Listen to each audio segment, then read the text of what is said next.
Good to have you here, three and out on this Thursday. Kevin Thomas, he is Ben Troop. And if you're watching on YouTube, Facebook, and Twitter, you can see Ben today. No John Cena ain't going on today. So good to be here with you. Again, we got a lot to get to on the show. You got week 0 of college football coming up. The Falcons and Jags are practicing together. And again, the Falcons have played probably the 3 worst teams from a season ago in preseason to get ready for what could be a struggle here in 2022. So we'll get to that coming up. Braves off tonight as they get ready for the Cardinals coming up this weekend. They're a game and a half behind the Mets, who have Colorado starting tonight. So a lot to get to on that front, but didn't get a chance to really talk a whole lot in detail about it yesterday, Ben. And as we said, I don't want to belabor the point too terribly long, but again, next Wednesday going to be the last 3 and out that we have. Again, ownership change here, decided they don't need us to do what they want to do. And so next Wednesday will be it. So again, we'll try to keep true to the show as we can. Obviously, as it draws to a close, we'll have some fun times reminiscing about things that happened. But truly appreciate all of you who listen. As I say it every day, maybe it becomes old hat. Thanks for making us a part of your day. You are a part of our day in some respect, but you take time out of your day to make us a part of your day. We appreciate that. So again, we've got a little bit less than a week to go here. We're going to try to have as much fun as we can on the way out. And again, I know a lot of people sent texts and notes to know us personally. Hey, we appreciate that. But I think Christian summed it up pretty well on second down. I don't want to speak for Ben. I can't speak for BJ's obviously here, but obviously we would love to continue doing the show on the radio, but it's life. It's a business. Ben, I think people have told me from the beginning, they're like, you seem kind of in a weird spot about it. I'm like, look, it's a business decision. It's not, anything I look at as, hey, it was my fault. I screwed up. I got, no, the ownership changed. They decided they want to do something different in our time slot. It happens. So we'll cherish the time we got left here for the next week, and then we'll move on to potentially some other things that you can see us on. And still, if you enjoy what we do, maybe a little bit more college football based. I'll just hint at that when it's all said and done. But again, we appreciate everybody listening. Hope you'll join us for these last handful of shows. Reach out to us if you want to. Pigskin Radio on Twitter. Send us a personal message on Twitter if you like, 912-342-7184. Call the show if you want to. We'd love to have you on and talk about it. But again, a week to go. Ben, we're going to try to, again, be as much 3 and out as we've ever been, and not necessarily be what did Christian say, a eulogy show for the next handful of shows that we have left. So we'll take time to, reminisce, but we still want to talk about what's happening. We got college football starting in 2 days. We certainly want to talk about that, but it really didn't, just the way we kind of planned it out yesterday with the Braves thing, didn't get a lot of time to kind of let that breathe and marinate, if you will. And I kind of did most of the talking. So did want to, while we have time, give you a chance just to, kind of follow up on that. But I didn't want to put that out there. And for folks who have asked and said, look, yeah, it's purely a business thing. It happens every day in the United States of America. As Ben has, you said this off the air, said, hey, today was our day. In a couple of days, there's going to be a bunch of dudes in NFL teams get told the same thing. We're going to go a different direction. So it's one of those things that happen, and we move forward. Absolutely. And I think you said the best, Kevin. I mean, obviously we would love to continue to move on, but I mean, when it's a business decision, I mean, you can walk away with your head held high.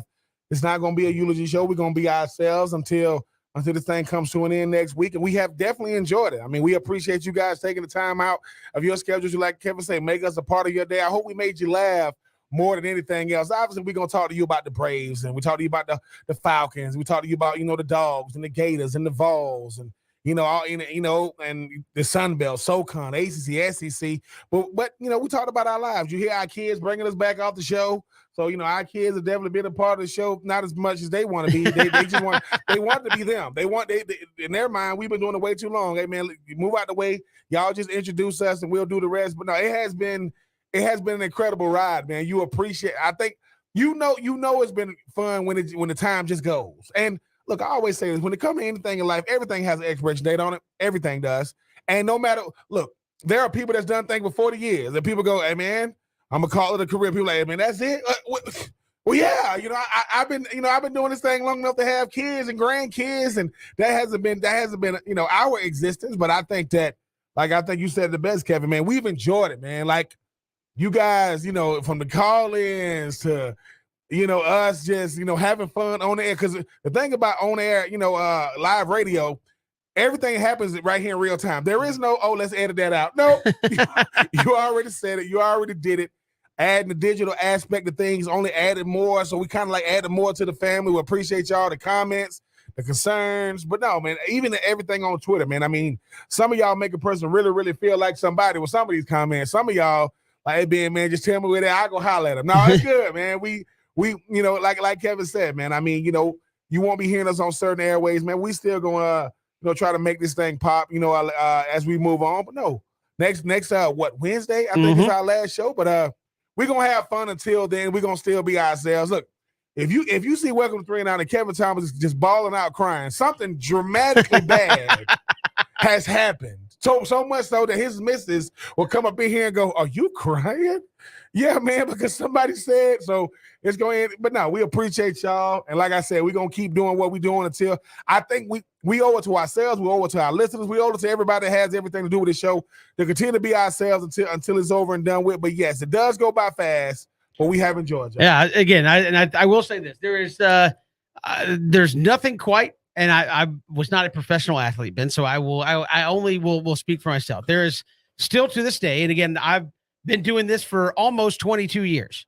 So, and there is still nothing like coming in and hitting, in our case, the red button to make the microphone go live. And you got to say something. You got to present something. You got to have an opinion. You got to have an idea. You got to have something to move the conversation forward. And that is still fun, even to this day. And again, it's not something that's easily replicated.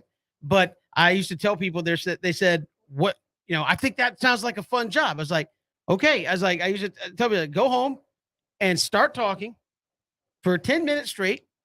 I mean, I used to do this by myself, so I didn't have you and BJ to go bounce stuff off of. Talk for 10 minutes straight, try to be interesting, try to be entertaining, and you can't start over. That's the joy of doing, live radio. You hop on, you mash the button, and it's go time. And it's hard to replicate that. Again, you get more comfortable doing it like anything else, but that to me has always been the fun of being on radio. It is, hey, I'm dropping in on someone's day. I wouldn't say it's the other way around, because you come to us because you want to hear sports and us talk, and we drop in on your day and how you're doing, and we try to make sure we're upbeat and have something good to say, something interesting to say. And obviously, Ben, with our two personalities, we like to have something funny to say, something funny to talk about as well. I often get accused of laughing too much. Hey, I'm here to have a good time. And if you can't laugh at yourself, if you can't laugh at some of those things, are there some things that I do? Say that? Like, what are you going through? Like, like I get certain things when somebody say, "Man, what you in a good mood all the time for? Why you always laughing?" No, why are you not? Yeah, like every time I see you, it's not like, it seems like the people that ask you why you laughing so much, why are you following me? I don't go out of my way to catch you. I'm laughing, man, because life has been too good to us, man. They have gigs like this, so much so that y'all comment on every single thing we say. I mean, certain guys ask me about, motivational things I said, and it was the previous segment. Can't remember. They say, I can't remember what I said. Then they go back and tell me. And I think you said, Kevin, you start talking and you can't you don't get to go back. Like, ain't no stop button. Only intros and outros. Only commercials in between. And that's the funnest part. When you say something, go, "Oh," and BJ hit you with that, Yeah, are you asking me? Are you telling me? Yeah. Currently constituted? But it also teaches you that, certain times in life you get a chance to do things, man. You go, "Look, man, when I was growing up, I never really had that much to say. Then you get older, you won't shut up." And people say, "Man, nobody will hear all that." I said, "Well, I bet to differ." Because somebody's listening. And, hey, man, y'all become a part of our fam, man. That's the funnest part is, Kevin's a little league dad. I'm a soccer dad and football dad. And now you don't know why they're staring at you. Are you staring at me because you don't like me? Staring at me because you know who I am? Well, say something. Because everywhere I go, I'm at a concession saying I got to meet Miguel Cabrera, man. And his kid and my kid both play soccer, and my kid's coach go up and tell him who I am, like that matters to Miguel. That is Miguel. Miguel, this is Ben. Hey. And I go up, but he's standing by himself. Obviously, I know his kid was big kid out there that's playing goalie. But I was like, but the only thing I didn't do, I didn't call, because I ain't want to fanboy. I'm like, man, could you call my homie Kevin real quick? He ain't going to believe it, but we're going to have to FaceTime it. So if you would have had him call me from your phone and say, this is Miguel Cabrera, I would have hung up. I would have, I was like, yeah, I would have. But then I came and showed you the picture of me and Miguel. You did. It's I was like, dude, that's 3,000 hits. That's 500. This business affords you it's way more than just talking on the air. Like it becomes way more. And listen, you appreciate it. You appreciate when people see you. But the biggest thing is people come up to you and say, so you think the Braves gonna be good? I hope so. Like, we're not the gatekeepers to what we say, but we're the ones who get these platforms. So I get it. So if people say, somebody said, Kevin Thomas said, then I'm telling you, Marcell Ozuna, he's going to be all right. That's not, Kevin Thomas didn't say that. Kevin Thomas said he need to get the hell up out of here ASAP. Yeah, Ozuna does not need to play ever again. That's not in the Pips, and he need to find the midnight train to Georgia and get the hell up out of here. Because I don't know what's going on with Marcell, but we can't say thank you to you guys enough because you make it what it is. And hey, man, we're going to have more fun, until this thing next Wednesday, man, and keep listening. Absolutely. And Ben, you've told me stories about teammates of yours missing the team charter. I mean, if Marcell missed the team charter to St. Louis, would anybody go back and look? I'm just being serious. No, they wouldn't. No matter of fact, they're going to Marcell, we'll get you an Uber. That's going to take me a couple of days. No, that's fine. Just Uber your way to St. Louis. The newest thing is it's Ozuna for the Braves. Yeah. Hey, sir, I'm Ozuna for the Braves. This ain't even a driver's license. No, this is my Braves ID. What? It's my Braves ID. But do your passenger got an ID? Ain't no passenger. There's somebody over there. There's 24 of them in the side seat. Try to fool us at least. Try to fool us.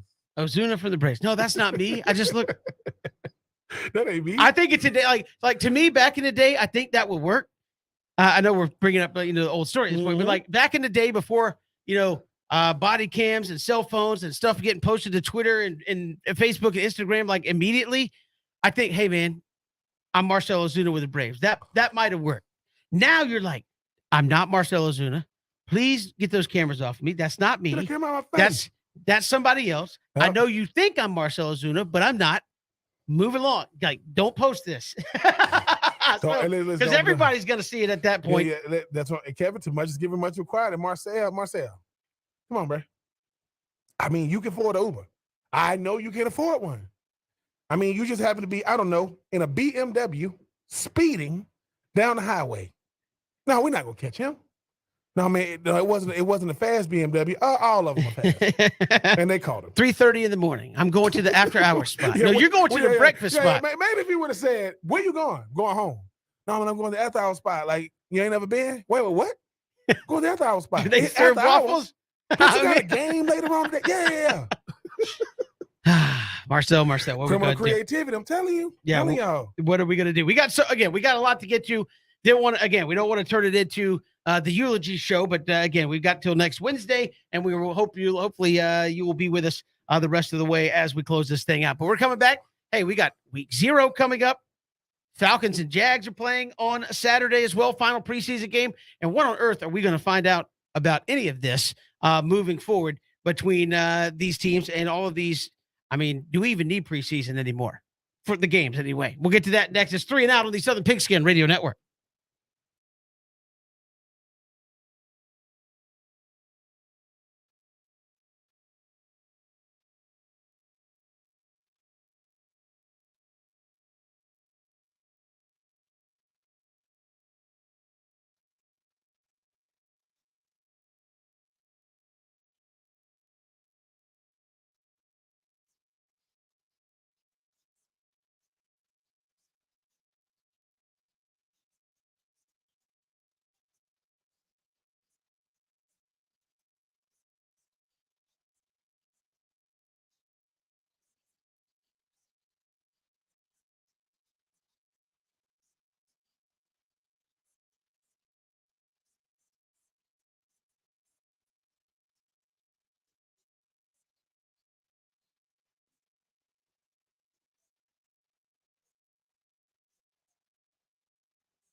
You good over there? I'm just saying, like, listen, this show is legendary, It is. and as people know, the greatest thing about this show is the lines. I be trying to figure out who gonna say what. We tell a person, hey man, can you give us a line? Yeah, man.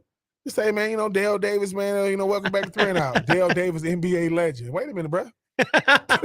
Now, mind you, say what you want now. Like, you're giving us a liner, but you're gonna hear more legends on this show than you've ever heard. Yes. It's almost like, Kevin, we should have just told them. Just listen, you say name NBA, NFL legend. Legend, yep. Coaching legend, whatever. High school legend. We are the most legendary show. and I will stick by this. We have the fastest office in America. Just ask.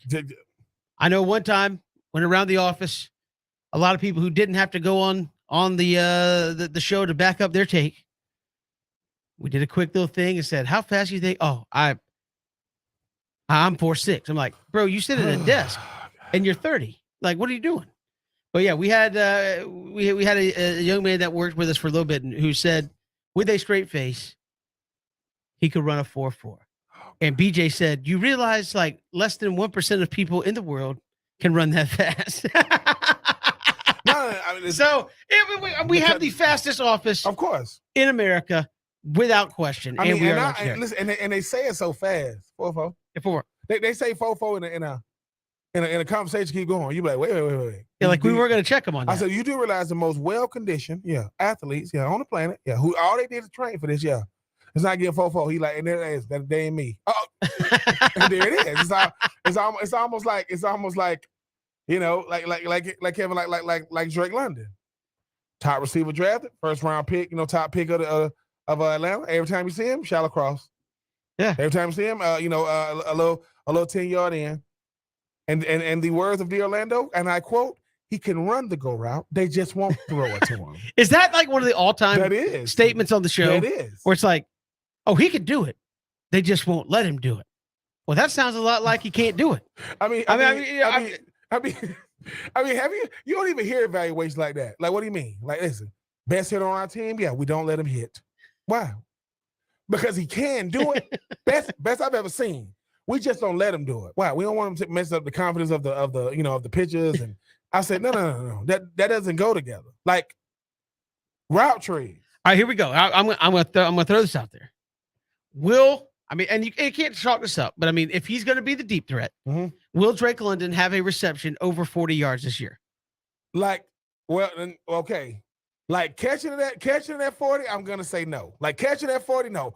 Catching it and running it for 40-yard game, maybe. But this is the thing, Kevin. It's like this. Why is it every time we see Kyle Pitts, it's a different video? He had one catch in the last preseason game and went for 52 yards. And guess what? It would have gone for more if he didn't get underthrow. He had to wait on the ball. Drake London, every time we see him, right? And every time we see him, he catching it and they all over him. Oh, he got a slant. Okay. A slant is just beating him inside and catching the ball. Why don't we put the ball in the air for, a couple of seconds and see if he can run under that thing? I mean, and I'm not picking on nobody. I saw a video yesterday of, Tyreek Hill versus, Darius Slay. Good on good. Darius Slay had good coverage. I hope his hamstring is all right. But listen, when cheetahs have to chase cheetahs, that stuff is rough. Because Darius Slay is fast. Tyreek Hill is blazing fast. I don't know what Drake London is. I don't know what he is. Because if I've heard about everything there is to hear about evaluation when it comes to football players. But when D. Orlando said he can run it, D. Orlando, have you seen him run it? No. Have you seen him catch it? No. Like, I go to every practice. And I ain't never seen it. Meaning, so that sounds like he went up to the OC and said, hey, man, y'all think y'all going to throw him a D? He can't do it, man. We just going to wait. We're going to save it for the regular season. No. When he's going up against better DBs. No, what you're really saying is, if you had a joint practice, which we're going to get to with the Jags, and you throw it, you only control, the Falcons, video team. But that Jags team going to say, oh, well, what is he doing? Getting sauced up out there. So, I mean, look, I've heard it all, Kevin, from smidget under 6'5", the intangibles. He's a leader. Can he play football? What? Can he play? Like Calvin Johnson, right? What if they said that about him? Man, he big, he fast, he strong. He can't run deep ball. He can't run deep routes. Is that in his contract? Yes, he told us, don't throw it to me deep. No, he had to say, stop throwing it to me deep, because that's all Matthew said. I'm gonna keep throwing it to you, bro. Why? Best playing football, throw it, throw it to 81. Now we got guys that are 6'5", and Calvin Johnson. His name is Drake. What? That guy there, his name is Drake London. His name is not Calvin or Johnson. Had Julio Jones, threw it to him. Roddy White, threw it to him. Harry Douglas, threw it to him. Cordell Patterson, threw it to him. Drake, he can, but they won't throw it to him. What kind of, that is not an evaluation at all. Austin Riley had to learn how to hit certain pitches. Now they are scared to throw at him, period. No, they not only are not scared to throw at him, they hit him. Yeah. I'm gonna hit you. So I'm just no, saying. I gotta agree. That is a concern point for me with the Falcons, that you went out and got a receiver who, judging by the tape, and that's all we have to go by. Yep. We have not seen a regular season NFL game with Drake London. He has one catch. It was a nice underneath route, but you have not seen him be a guy that can extend the field. You saw him catch it and break loose from guys in some of the highlight tapes, but you haven't seen those. Because to me, people go, well, they're just showing you the highlight tape. I'm sorry, if he caught a 50-yard go route and outran the DB to the end zone, that would be like play number 2 on the highlight tape, right? First would be watch him catch it in traffic, and now watch him run away from people. That would be like the first 2 highlights, and you don't see any of that. Every catch, it seemed like in the draft eval, Ben, was Drake London catching in traffic, outbodying people for the ball, receiver positioning on the ball. Makes you worried that he's not going to be a guy that you can have take the lid off the defense. Is this a Falcons team that when defenses line up go, fellas, we can play our straight up cover 2 and nobody's going to beat us 20 yards down the field? Not going to happen. Not going to happen. So I would have concerns about that. I did want to ask you about this, Ben, and we'll take a break. We'll come back, and I want to get into this about this Falcons team and their ability to, I guess, turn it on come game time when we don't see a lot of, we haven't seen a lot of good on good in preseason, and we're probably not going to see a lot of good on good coming up on Saturday afternoon when they take on the Jags. We'll get to that next. 912-342-7184, 912-342-7184. You can join us here on 3 and Out. Hit us up on Twitter at Pigskin Radio. Also streaming live, ESPNCoastal.com, or you can watch the show with us, Facebook, Twitter, and YouTube.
Good to have you here, 3 and Out, on this Thursday. Kevin and Ben. Falcons and Jags going to do what they do on Saturday, I guess. It's the final preseason game. No word on how much the starters are going to play, Ben, but you look at preseason, and I know the players want to, and even the front office types, they want to do less, right?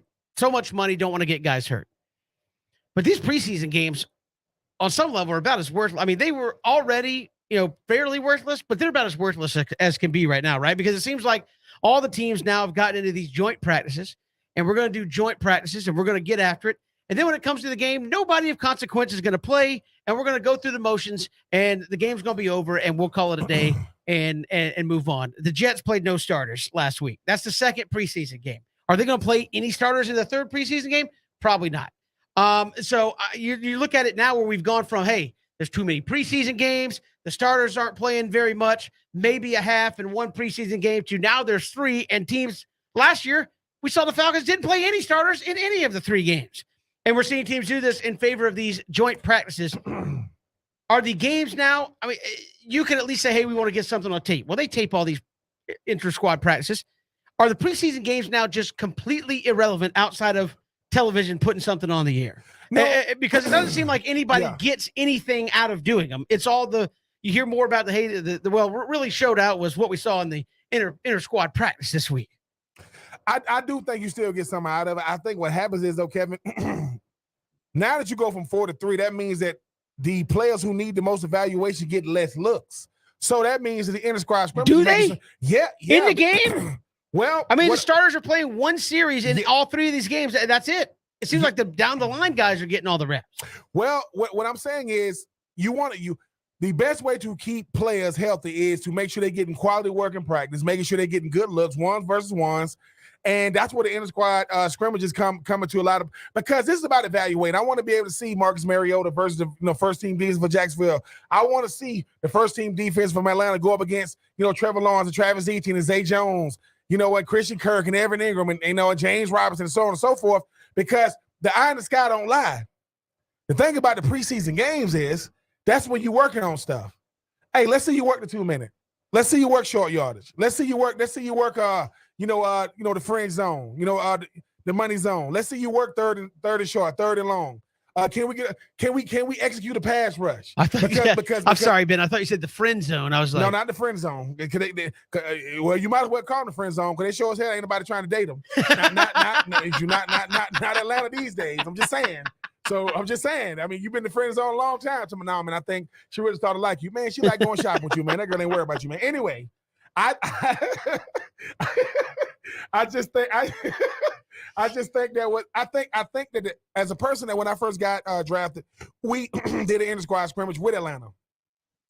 And, we looking at, Michael Vick and Algie Crumpler over there with our defense. I got Patrick Kearney and company over there, going up against them on offense. And you get really, really good looks because you're getting 9 on 7. You're getting 7 on 7. Keith Brooking, ready to just a heat-seeking missile that just want to run through everybody. When we going through 7 on 7, and you getting all that work during the week, and you still play them in the preseason.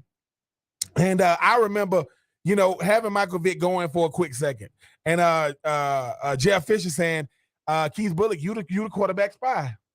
Keith Bullock is like 3rd and 8. Keith Bullock forgot that he quarterback spy, and you know how Michael Vick, man. I mean, him going 8 yards is a blur. First down. And it's the little things. So I do think the inter-squad scrimmages they're not more important than the preseason games, but they're very, very, very important, though. They hold a high level of significance because I want to be able to see my D-line one-on-one pass rush against another team. I want to see my DBs going up against another team's receivers. I want to see how my quarterbacks deal with, the blitz. Can they get to their high? Can they go to their first, second, and third week? Can they dump the ball down? How do we deal with inopportune situation where it'll say, okay, it's first and go on the 3 going in our defense. Y'all got to make them, y'all got to, hold them to 3. It's scenario football. The best teams are the best at the scenarios. 3rd and short, 3rd and long, 2nd and long, things like that. Can we run the ball on first down, and then we get a 2-way go on 2nd down? Give me a manageable 3rd down. Can I utilize the RPOs? Can I put teams, O coordinators, D coordinators can only call plays according to not just your personnel, but the situation. Well, if you're Atlanta, this is what you're thinking on offense. Yeah, we got to stop Kyle Pitts, period. Until proven otherwise, we got to stop number 8. He's a freak. We got to stop him. And the thing about it is, real good defense is, I said, listen, we're not going to let him get free releases off the line, and we're going to make sure we got a safety over the top. That's going to slow him down. It might not shut him down. It's going to slow him down. Drake London going to be saying, what about me? What about you? Brian Ellis going to be saying, what about me? What about you? Cordell Patterson, do you put him at running back? Do you put him in the slot? When you talk about the defense, can you get a consistent pass rush? A consistent pass rush. And that answer is no. Right now it is, like Lorenzo Carter. We see it once again, right? People start saying, oh, man, all the tape, man. I mean, they already let him go. You know, they let go Geronimo and these guys coming over because they're on one-year deals for a reason. If you're on a one-year deal, that means we're going to give you money to come show up, and then you're not going to hurt against the cap. Lorenzo Carter, you're supposed to be the alpha dog on the defense, no pun intended. You got to go out there and get it done. And because I think that for Atlanta, they got to hunt by committee. The lone wolf dies. You hunt as a pack. Because one guy ain't getting there. So how about all 4 guys find a way to win their individual matchup? When you start talking about this Atlanta defense, we know what you got in the secondary, but this is the problem. It ain't going to matter if you can't get to the quarterback. Guys can't cover 4 and 5 seconds. I tell you what, if you've been working out a little bit, try to chase somebody for 4 seconds. Just run around with him. Oh, and see how rough that is. Just imagine if that person an elite athlete. First down, touchdown, moving the chains. First down, touchdown, moving the chains. But if we get off the field on 3rd down, get a breather, get the ball back to the offense. So I do think the inter-squad scrimmages, Kevin, are extremely important because everything you're working on is against another team, meaning they're trying to get better against you, you're trying to get better against them, and you can't fight tendencies. Ain't going to be no brother-in-law. Because when they go look at that tape, and they be like, Troop, what is this? What did y'all make a deal before practice? Yeah. Are you dating this sister? Yeah. You about to marry her? Because y'all, that's brother-in-law. Y'all are not playing football. And I don't want to leave no doubt. Every time I put something on tape, I want to look like the best player at my position for my particular team. And if not, they're looking for somebody else. So I do think the inter-squad scrimmages are very, very important, Kevin, because like I said, nowadays, boy, you don't even got to watch the game. You can get play-by-play right there on Twitter. I'm not suggesting that, but I know from the last time I checked, Marcus Mariota threw 2 picks today, both the linebackers. Now, I don't know how many picks he threw, but think about that. You're throwing picks to linebackers, not safeties, not corners, guys that drop back in coverage, not really cover people. That means that maybe trying to force the ball to Felipe Franks, maybe trying to force the ball to an underneath route, maybe trying to force the ball to a running back. But it ain't going to look good because now you got to go watch the tape. And you know what that builds for them? Confidence. You know what it does for you? Takes it away. So I do think the inter-squad scrimmages are important. I think that we have seen the last of the starters in the preseason, not because they don't need work, but because, well, too close to the regular season, not going to wish you getting hurt on a game that doesn't matter. So I don't think you're going to see no more of the starters. But if you are a guy like a Travon Walker, who is still a rookie, but he's a number 1 overall pick, I don't know how they're going to. Yeah, I look at it from a Falcons standpoint, and I know BJ says it's preseason, whatever. You played Detroit, the Jets, and you're going to play Jacksonville. These are 3 teams, and I'm sorry, nobody thinks any of those teams are contending for the playoffs this year. We could be wrong, but nobody thinks they're contending for the playoffs. So far through 2 games against not even their best in a lot of cases, but against their best, 10 plays gave up a touchdown defensively. Through 2 games, you have 1 sack. And I know people say, well, the Jets offensive line, you have 1 sack. Playing goods, playing bads, playing whatever. None of the Jets starters were out there. You got no sacks against the Jets. You have 7 quarterback hits in 2 games. My math's pretty bad, Ben. That's getting to the quarterback, or as we like to say, that's winning 3.5 times a game, where the average NFL team is going to take, 60 to 70, 80 offensive snaps? Yep. You win 3 times on average, and a win is hitting the quarterback, not even sacking. So you're averaging 3 times a game hitting the quarterback, and you've had 1 sack in 2 games, and you want an even worse stat than that? The sack that they got is actually split up as a half sack amongst 2 players. So you really have kind of that was, you could say, hey, they both got their impression. To me, defensively, They got so much work to do. And I know Dean Pease was like, why can't we be a top 15? That's why you can't be a top 15 defense, because nobody believes you can get to the quarterback. Well, yes, we can. Well, you're not doing it against bad teams, right? I mean, you're playing the Jets backups. You can't get there. You played the Lions starters for a series, 10 plays right down the field, scored on you. Where's the positive sign there if you're an Atlanta defense? That's why I wonder, it's like, hey, what are we missing in these inter-squad scrimmages? Because what we're seeing on primetime when the lights are on is saying not a lot of work's getting done. Not a lot of improvements being made because you can't get to the quarterback at all. And that, to me, is, Ebiketie, outside of trying to have a pronunciation class to get his name right. Have you heard his name at all in the preseason? No, nope. I'm asking that. Nope. That's your defense. That's the guy that's supposed to help get to the quarterback with Lorenzo Carter. Have heard nothing other than, hey, he's out there in practice, and we're in this, and then it comes game time, and you don't. And again, maybe through lack of playing, you're hearing nothing. So as a Falcons fan, I look at this thing and you go, you have New Orleans in 2 weeks-ish. You can't get to the quarterback against bad teams.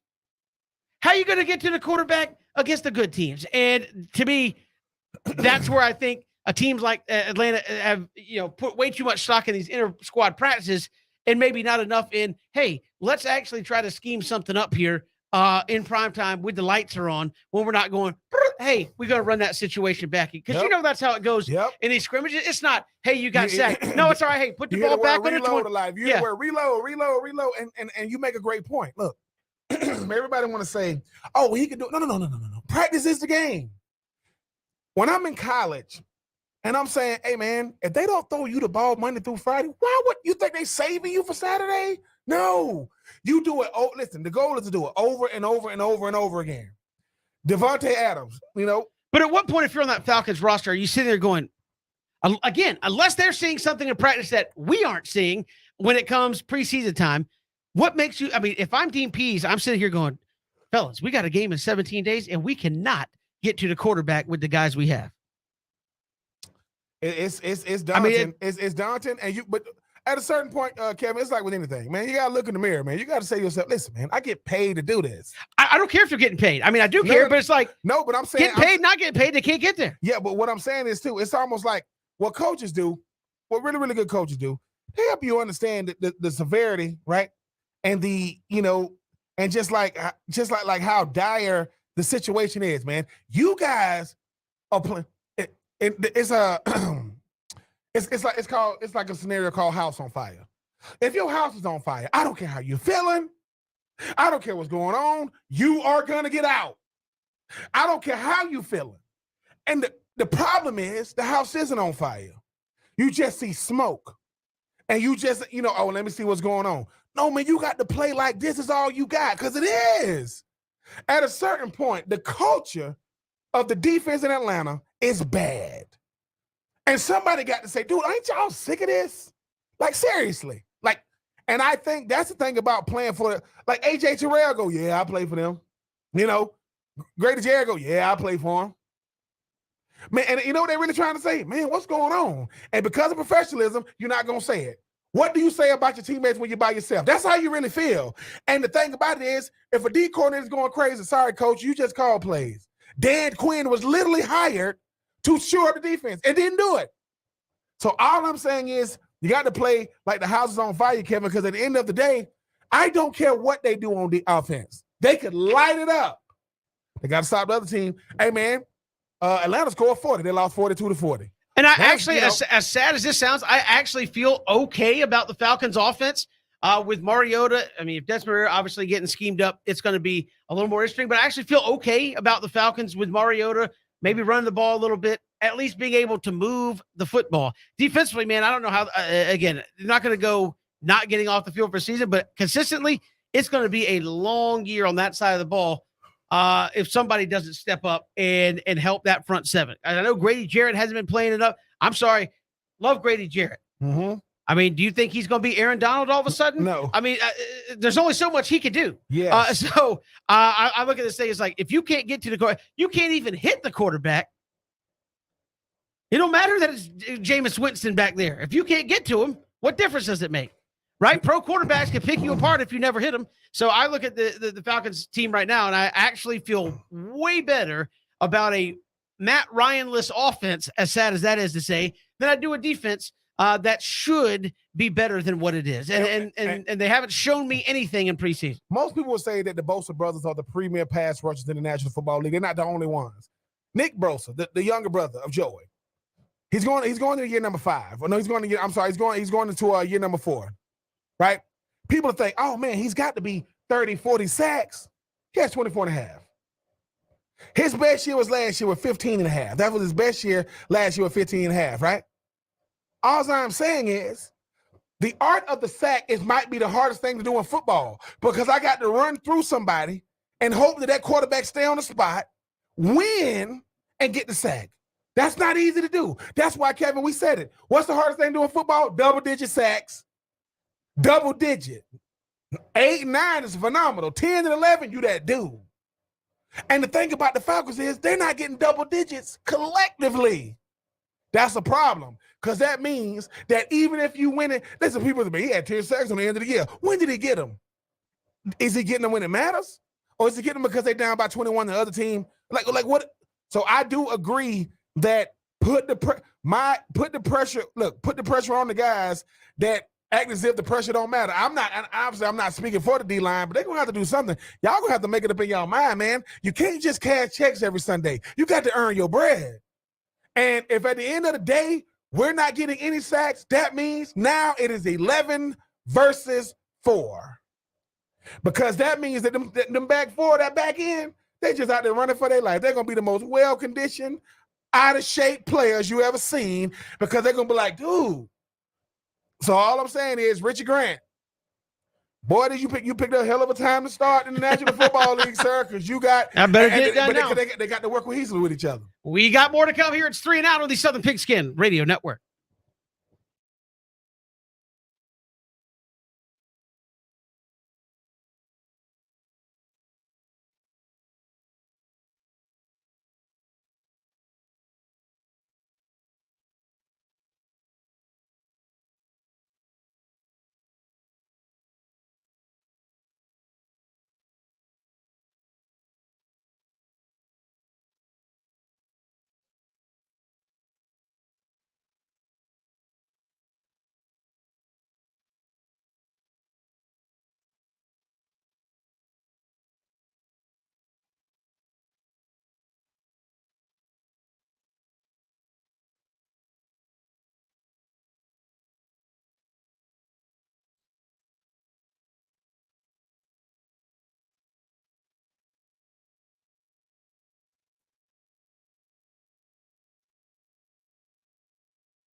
Good to have you back. Here it is, 3 and Out. Kevin Thomas, Ben Troop, glad you're making us a part of your day. No Braves today.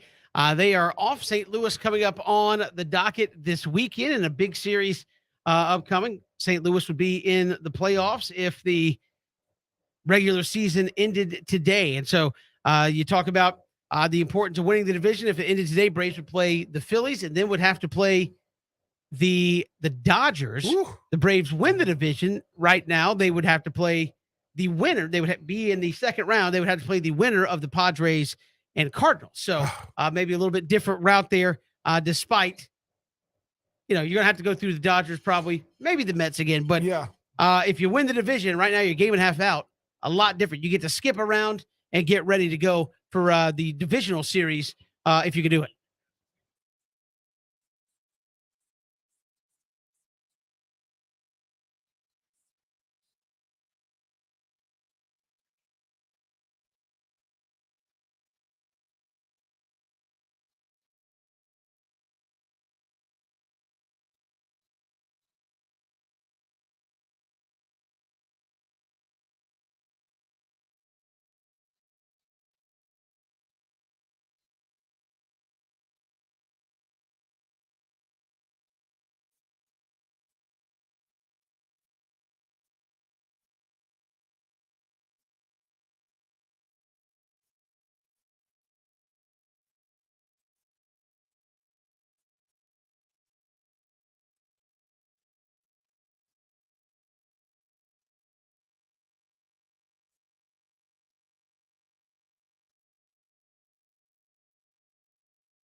Good to have you back. Hour 2. Legend, Ben Troop. Legendary Kevin Thomas. Here on 3 and Out. Our good buddy Ben said we should do a legendary serial character showdown sometime on the show before we are all said and done here in the next week. He posted the Tony the Tiger. You got Diggum from Honey Smacks. You got Golden Bear, Toucan Sam. Toucan Sam and messed some people up. Yes, I mean the Flintstones be the breaker. You got two of them, Barney and Fred. That's right. They do all the pebbles. I mean, I remember when Fruity Pebbles was big during Christmas time. I mean, they used to do all that. Hey. That's one thing that I never liked, like the little Fruity Pebble flakes. Like I didn't get it. I don't like that. Captain Crunch, besides the fact that it will tear your mouth up, it's way better. It will. I don't know how we got down this rabbit hole, but hey, Captain Crunch is like eating a cereal bowl full of nails, but it tastes good. It will tear the inside of your mouth up for a week before it's all. But the Crunch Berries are that deal, though. I'm willing to take that risk with and they got the Oops All Crunch Berries. Let's get it. I did learn something later in life, and I did not know this. Fruit Loops, they all taste the same. What you mean? Like all the rings. Really? Yeah, they're all they're all the same. So green doesn't have you think that. Uh-huh. But then I read something, it was like all the rings taste the same. It doesn't matter. It's all a ploy. That's why you need Apple Jacks. Let's get those. Apple Jacks is good too. All right. We just might have to blow up take 3 and just do something on the on the series. All right, here we go. Take 1. We're not gonna do sports take 3. It's gonna be all let's do it. It's gonna be all cereal today. Let's do it. All right. Because this happens. What is a cereal you thought was good as a kid that when you got older, you're like, ooh, this is kind of crappy? Oh, man. A cereal that I thought was good when I was young and when I got older. Yeah, you're like, this is not good. Why'd I like this? You know what? Like, maybe I could be wrong, man. But like, when I was a kid, I used to love Cheerios. I used to think Cheerios was really that deal. Like, because I used to eat it all the time. And now they got a gazillion of them.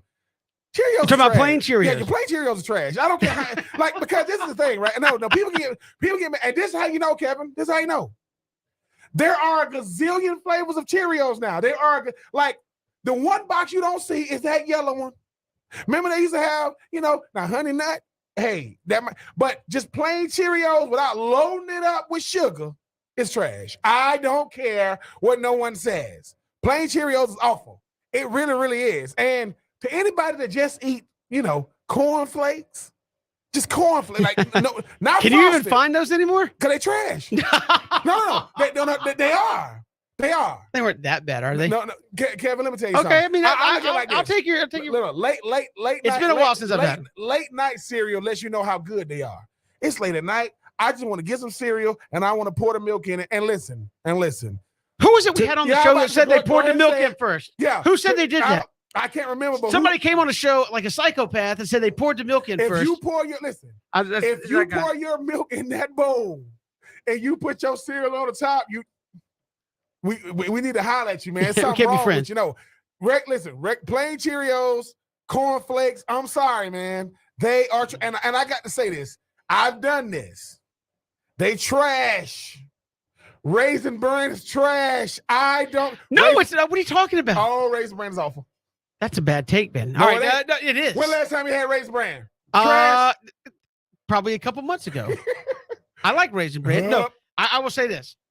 Cereal I thought was good because I was talking with somebody about this a couple months ago. I said cereal I thought was good when I was a kid that I now think is like, why did I eat this? Apple Jacks. I know you liked it. It tastes awful.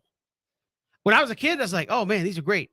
Now they got green Apple Jacks. They don't taste good. Even dry, they don't taste very good. It's gross. I can't do it. Sugar Smacks ain't good, man. What are you talking about? Ben. Sugar Smacks. We're going to have to go to break and have a talk. What are you talking about? I will say this, though. Even though it's a good cereal, people love Fruity Pebbles. They don't like the chocolate ones like that, though. Like the chocolate ones, I don't think the chocolate ones is as good as the Fruity Pebbles. But so for me, Cheerios trash, cornflakes trash, and Kevin he going to bat for Raisin Bran. Hey, it's good. What's wrong with it? I mean, all right, but it's fine. Okay, no, whatever. 2 scoops. All right, moving on. Take 2. We're going to stick with this. Yep. Any serial character you want to win a fight against any other serial character, who you taking? You got one character to win a fight. Who you taking? I mean, Man, you got Count Chocula. You got all kinds of you stuff. Got Count Chocula, man. I mean, when you talk about these characters, I mean, I would think Tony the Tiger would be that dude. I know he got the look. I mean, listen, you walk around butt naked with a bandana on, man. I mean, you know what you're doing. Like, he should be able to swing. I think it's got to be Tony. Now, the big gigantic bird. No. That's a cartoon character. That's the Fruit Loops guy is not that big. But for me, Kevin, I think it has to be Tony the Tiger. I think Tony the Tiger, underneath it all, he should, if he actually do, just be what he is. I think it's going to be rough because, like I said, they don't make the commercials like they used to when it comes to the cereals, man. But for me, I'm gonna go with Tony the Tiger, even though I think the Flintstones, Barney, because you got two of them, Fred Flintstone, Barney Rubber. I think they'll beat the brakes off somebody too. But give me Tony the Tiger. You didn't think deep enough on this thing. It's Lucky the Leprechaun. Oh man. Because why? You'll never get me Lucky Charms. You're never gonna catch him. He's going to give you the pop, pop, and then you can't catch him. Has he ever been caught? Nope. You're never going to get my Lucky Charms. That is true. He's the Floyd Mayweather of breakfast cereal mascots. You're never going to touch me. You'll see me, but you ain't going to touch me. When we talk about trash cereal, you take the Lucky Charms out of you take the Lucky Charms out, that cereal is trash. No, I agree, but we're talking specifically about the characters. You'll never get me Lucky Charms. I don't know. That was the awful accent, but yeah. I like it. That and you'll never get me Lucky Charms. Didn't they make it just marshmallow Lucky Charms? Huh? Didn't they make it just marshmallow Lucky Charms? Like, I would buy that. But you're right. The cereal is trash. So much so. Number one, for a person that has to deal with my niece and nephews, the milk turns blue at the end. If you look at the milk is blue. And because the marshmallows make it change colors. Ain't one marshmallow left in there, but there's a bunch of cereal left in the bowl. So kids know how to maneuver. Like, it's not trash. The kids are taking all the cereal part, throwing it back in there, and they're just eating the marshmallows. And then they say, "Hey man, just give them straight marshmallows, man. That's all they eat anyway." All right, moving on. Finally, take three questions. Okay, because we went down this phrase, so we just changed it to all cereal questions for take three. At what point, Ben, is it socially unacceptable to have cereal for dinner? And if at all. Like, do you feel bad? Like, hey, I just had cereal for dinner. No. I'm never. No. You're not gonna be like say 40 years old. I'm having cereal for dinner. No. I will say this. You're too old for that. No. Now, when we saying dinner, can people see me? Like, if you would admit to somebody that, hey, I just had Lucky Charms for dinner. That's what I ate. Yeah, because what's so like at a certain point, you're like, because it's not even just that you had cereal. It's like, yeah, man, I had Cinnamon Toast Crunch. No, it's like you had what? Yeah, that's what happened there. Cinnamon Toast Crunch. And I ain't gonna lie, the CTC Kevin, Cinnamon Toast Crunch is beautiful. Cinnamon Toast. No, it is. I will say this about Cinnamon Toast Crunch though. Once again, you got to eat it quick. You can't just let it sit in there because they will get soggy quick. And it's cousin French Toast Crunch garbage. So what? French Toast Crunch is beautiful. I love French Toast Crunch. Have you had it? Yes. No, it's not good. You know what they're doing now? You tried to mess with what was good. And French Toast Crunch. Honeycombs is good. Oh, you know what is really, really good? But the milk got to be super cold. It's Pops. Pops with cold milk. Whoa! They are the truth. You get the one that was sitting there at the bottom. But yes, it will never be a bad time to eat cereal. Because this is the thing about it, Kevin. That's the one time. Now you can't pronounce it to the house. We're eating cereal for no. They're not gonna what? They're not gonna do it. But with you though, right? It's like you saying to yourself, it's like I don't want to make no sandwich, man. No, that's how I am. That's how I am. Look, I'm gonna just take my cereal. I'm not gonna lie and say I get a little ashamed to say that I do that. Like I just got a text Travis John saying, "Look, I just say breakfast. I'm selling you out, Travis. Sorry." He says, "I just say breakfast for dinner." That's lying. That means you're embarrassed to say I slapped down on some Fruity Pebbles instead of eating a meal. Look, I'm embarrassed to say a great dinner consists of me, a box of marshmallow Fruit Loops, and everybody just get away. It's good. Gone. That is good. I mean, because Kevin, at the end of the day, right? This is stuff. It's like eating your cereal for dinner. You can cherish it. It's like this. I don't want nobody talking to me. It's like I'm trying to start an argument to get you out my face so I can eat and the likelihood of me eating that whole box is very high. I will say this though. Do you do this when the milk is there at the end? Do you just fill it up with more cereal and just eat and just only fill it up to fill up that Depends part? on the cereal. I always got to put a little bit more. No, it milk depends in on the cereal. Cinnamon Toast Crunch, I will drink because you get all that cinnamon at the bottom. So I do that. But yeah, otherwise, yeah, you dump a little more on top. That's take 3. Had to go cereal edition. Ben made me do it. Let's if do you're it. upset at it, Let's do it. blame him. I mean, at Pigskin Radio, what's your favorite cereal and what cereal is trash? We want to know. Yeah, overrated. Definitely overrated. Apple Jacks. I got older and I'm like, I don't know why I like these. They're not good. But that's take 3. We do it every day. At this time, we're coming right back. 3 and Out. Southern Pigskin Radio Network. Okay, so all the Fruit Loops, they're the same. What? They're the same. They don't. Yeah, What? all the Fruit Loops are the same. Colors don't matter. I'm not surprised that you picked that.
Good to have you back here on 3 and Out. Kevin Thomas, Ben Troop, glad you're making us a part of your day. And again, for those who may have missed it yesterday or earlier today, we made the announcement yesterday. We got a week left here of 3 and Out. So next Wednesday going to be our last show.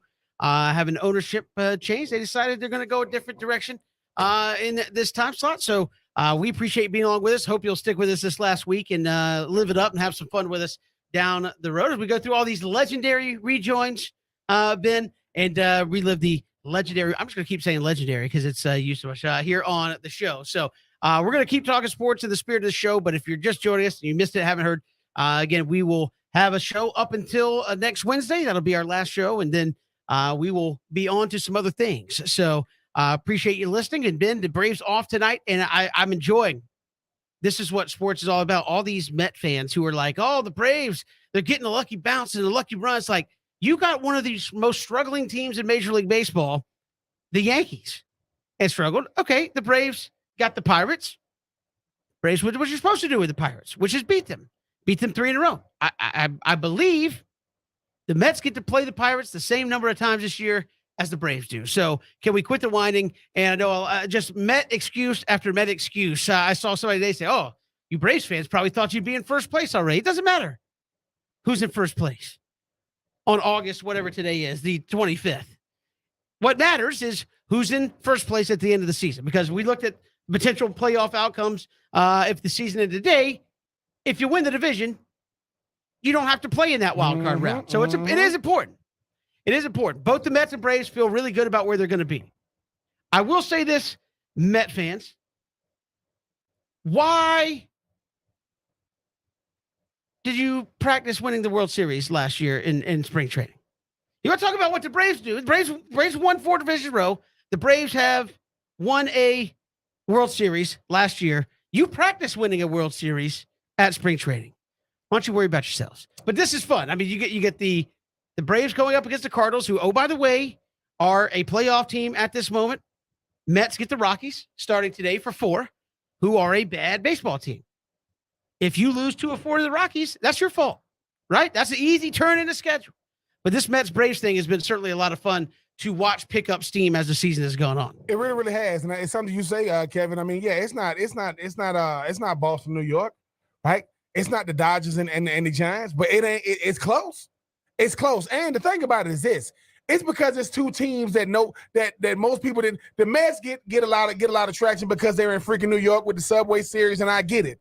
But the Braves are one of the premier teams, in the MLB. We talk about how very, very difficult this National League East is going to be. Well, look at the standings. I mean, the Phillies are still right there. The Braves are obviously tops in the wild card, and they're chasing. It's almost like the Mets were the Braves benefited from the Mets because everybody needs something to chase. Every single team, and they've been chasing the Mets all season. And because it didn't really go well the first 2 times, that third time around, it was like, okay, man. And no matter what, if you got 2 games against the Mets, it's going to be Scherzer and DeGrom. You already know. If you got 4, they're going to be the last 2 games, Scherzer and DeGrom. Well, didn't really have their way against Scherzer. Kind of had their way against, a little bit against DeGrom. When I say have their way, I mean find a way to get the win, not just, hitting them all over the yard. But I do think that these Mets fans, what's wrong with y'all? Y'all sitting there talking, oh, y'all thought y'all being first by now. No, you did. You thought the Braves were being first by now because that's all you had to go off these last 4 years. Now, what you haven't seen is the Mets win the World Series. I know you guys been there against the Royals. How did that end up? I know we've seen the Nats win it, right, as of late. I know you've seen the Braves win it as of late. I know the Phillies got the roster, haven't won it as of late. I just think that this Braves team, Kevin, they're finding their stride and they're having fun. I mean, you got the troublemakers. The troublemakers are the 2 youngest guys on the team, Grissom and Harris. And then you talking about the fact that, yes, I know getting lost in all of this. Ozzie Albies, he was running the bases. He was taking batting practice. And think about that. Think about them telling Ozzie, hey, you don't have to rush back because we're going to be all right. No, yes, we're a better team with you, but we don't have to rush you back. You know what that's called? That's called the Ronald Acuna Jr. factor. You don't rush back these guys that's going to be key contributors. And in the process, hey, man, we, game and a half out. Game and a half back when it comes to those Mets. I just think that from what I've seen, Kevin, they're finding a way to get it done. Mike Soroka, he was in AAA or whatever he was pitching, people's going crazy. There's 0% chance Mike Soroka is going to pitch for the Braves in 2022. I don't think so either. For But what I say for what? Like, I think they have to make him understand. Look, man, what are we rushing you back for? Yeah, man, but I want to be a part of this World Series. Then you get a ring? Yeah. Then you get a ring? Yeah. So you got a ring because you were part of this organization, just like Acuna got a ring because you're a part of this organization. I understand that we trying to do this. We're trying to get to the playoffs. Ian Anderson. I mean, I remember what Snit told him. Like, you going, we're sending you down, but you will be back for the playoffs. Like, we will have you back. And I just like the direction of this team, Kevin, because they seem to be having fun. The Braves are a team to where if they're, quote, going about their business in a business type man, that's not. I want to see ice cream, machine type impersonations. I want to hear, guys saying meow. I want to hear, Grissom Grissom going through his pregame warm up. I want to see those type of things, but I also want to see Ozzie back out there. If Ozzie's ready to go, which.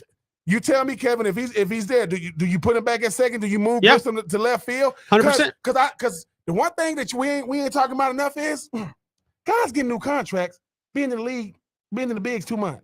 That's true. Like this kind of stuff does not go into arbitration. No, go ahead and give him his bread right now. Not Grissom was saying, "Oh, what you got? Hey man, just go out there, don't say nothing." You say that, Ben. If he continues to play well at a high level and.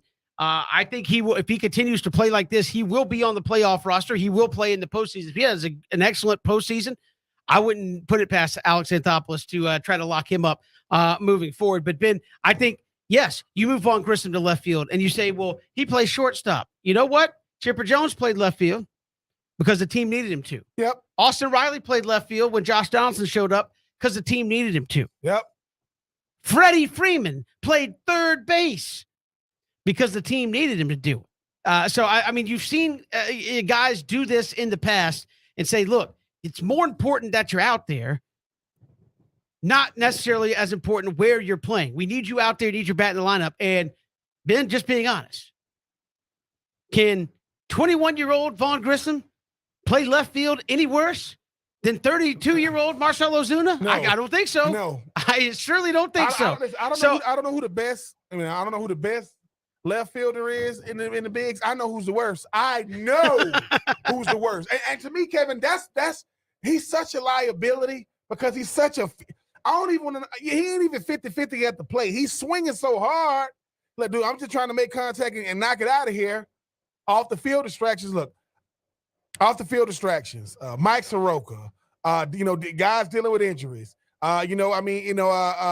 Max Fried coming off the concussion protocol and things of that nature. Young guns like Grissom, like Harris, bringing over a guy like Grossman, who's been incredible. Matt Olson, I'm sorry. Listen, you know why we don't talk about Freddie Freeman no more? Yeah, because we got Matt Olson. Not that he's better, but he is about as clutch as it get. And what can you say about Austin Riley, man? I mean, people 30 home runs last year. What is he at? Close to 40 home runs this season. Probably going to end up with 40.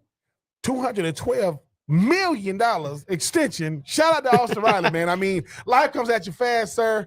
And I love the fact that Kevin, they seem to be having fun. Snit is sitting back saying, listen, I'm the only Ferrari on the road that's driving slow. I got to drive it. I'm just not going to drive it fast. Not going to wreck it. Alex Anthopoulos taking the Oprah approach. You get a contract. You get a contract. You get a contract. And you get a contract. I mean, again, it's amazing that he's been able to do that. Keep a core group together on relatively team-friendly deals. We've got more to come. Here it is, 3 and Out all across the Southern Pigskin Radio Network.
legend, Willie McClendon.